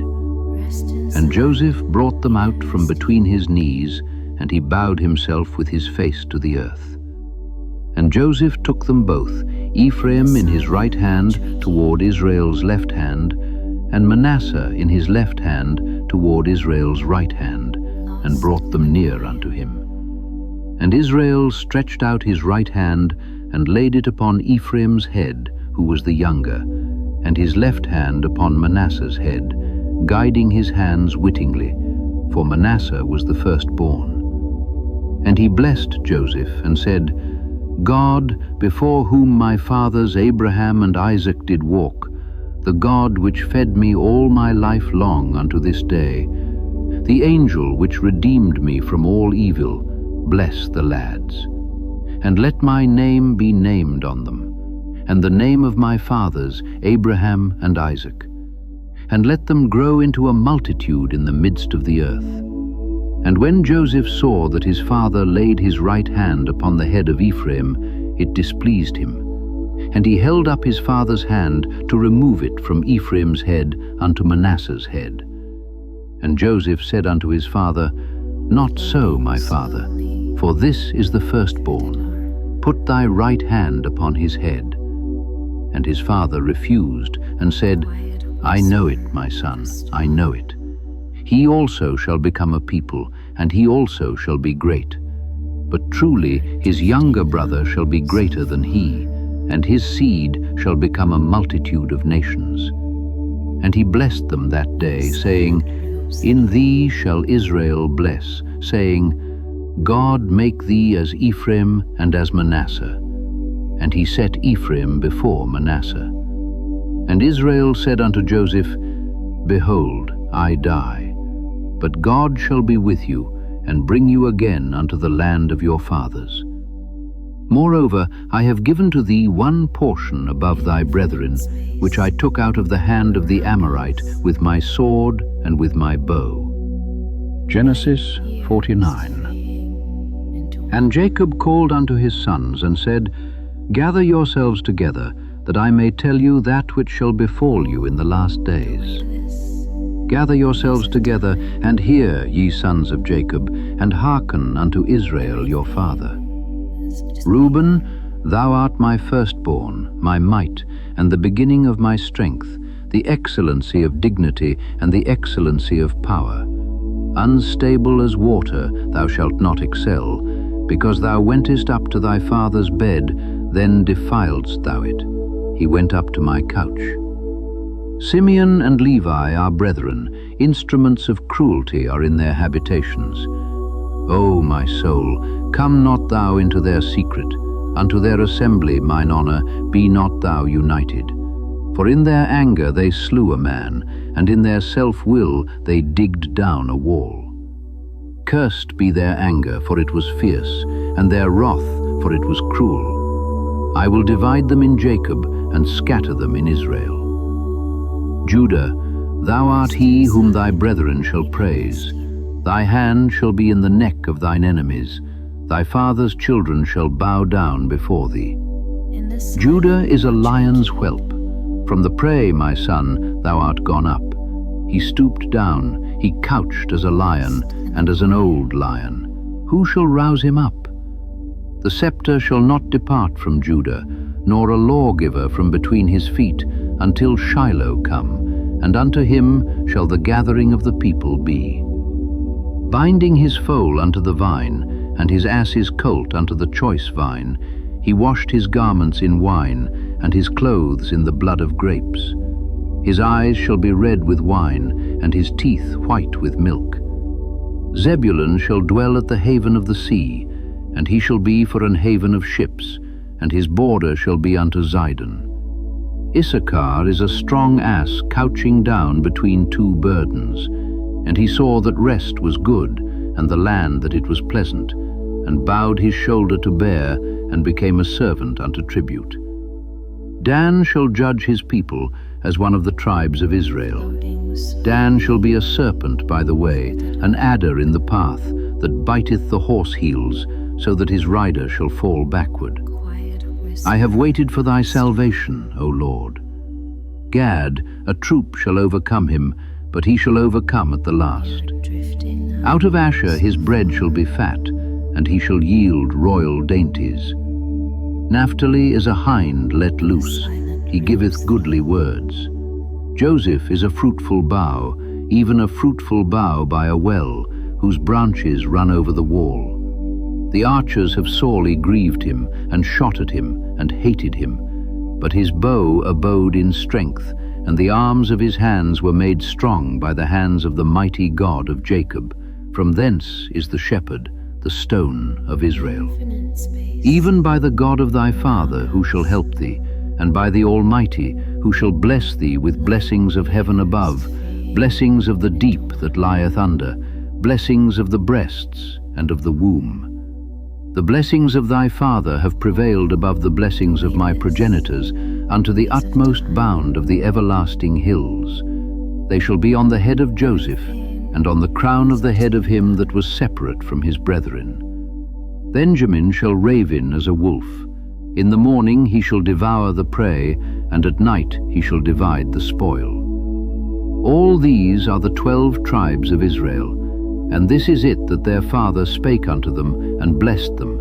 Every one according to his blessing he blessed them. And he charged them, and said unto them, I am to be gathered unto my people. Bury me with my fathers in the cave that is in the field of Ephron the Hittite, in the cave that is in the field of Machpelah, which is before Mamre, in the land of Canaan, which Abraham bought with the field of Ephron the Hittite for a possession of a burying place. There they buried Abraham and Sarah his wife.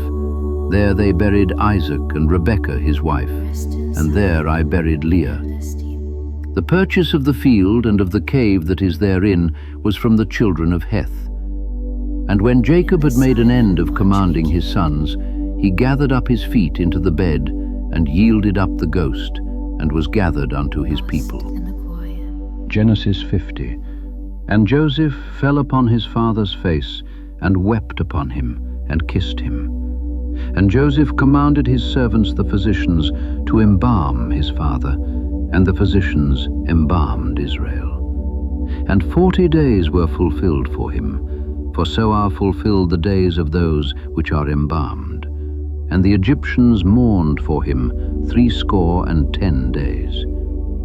And when the days of his mourning were past, Joseph spake unto the house of Pharaoh, saying, If now I have found grace in your eyes, speak, I pray you, in the ears of Pharaoh, saying, My father made me swear, saying, Lo, I die. In my grave which I have digged for me in the land of Canaan, there shalt thou bury me. Now therefore let me go up, I pray thee, and bury my father, and I will come again. And Pharaoh said, Go up and bury thy father, according as he made thee swear. And Joseph went up to bury his father, and with him went up all the servants of Pharaoh, the elders of his house, and all the elders of the land of Egypt, and all the house of Joseph, and his brethren, and his father's house. Only their little ones, and their flocks, and their herds, they left in the land of Goshen. And there went up with him both chariots and horsemen, and it was a very great company. And they came to the threshing floor of Atad, which is beyond Jordan, and there they mourned with a great and very sore lamentation. And he made a mourning for his father 7 days. And when the inhabitants of the land, the Canaanites, saw the mourning in the floor of Atad, they said, This is a grievous mourning to the Egyptians. Wherefore the name of it was called Abel Mizraim, which is beyond Jordan. And his sons did unto him according as he commanded them. For his sons carried him into the land of Canaan, and buried him in the cave of the field of Machpelah, which Abraham bought with the field for a possession of a burying place of Ephron the Hittite before Mamre. And Joseph returned into Egypt, he and his brethren, and all that went up with him to bury his father, after he had buried his father. And when Joseph's brethren saw that their father was dead, they said, Joseph will peradventure hate us, and will certainly requite us all the evil which we did unto him. And they sent a messenger unto Joseph, saying, Thy father did command before he died, saying, So shall ye say unto Joseph, Forgive, I pray thee now, the trespass of thy brethren and their sin, for they did unto thee evil. And now, we pray thee, forgive the trespass of the servants of the God of thy father. And Joseph wept when they spake unto him. And his brethren also went and fell down before his face. And they said, Behold, we be thy servants. And Joseph said unto them, Fear not, for am I in the place of God?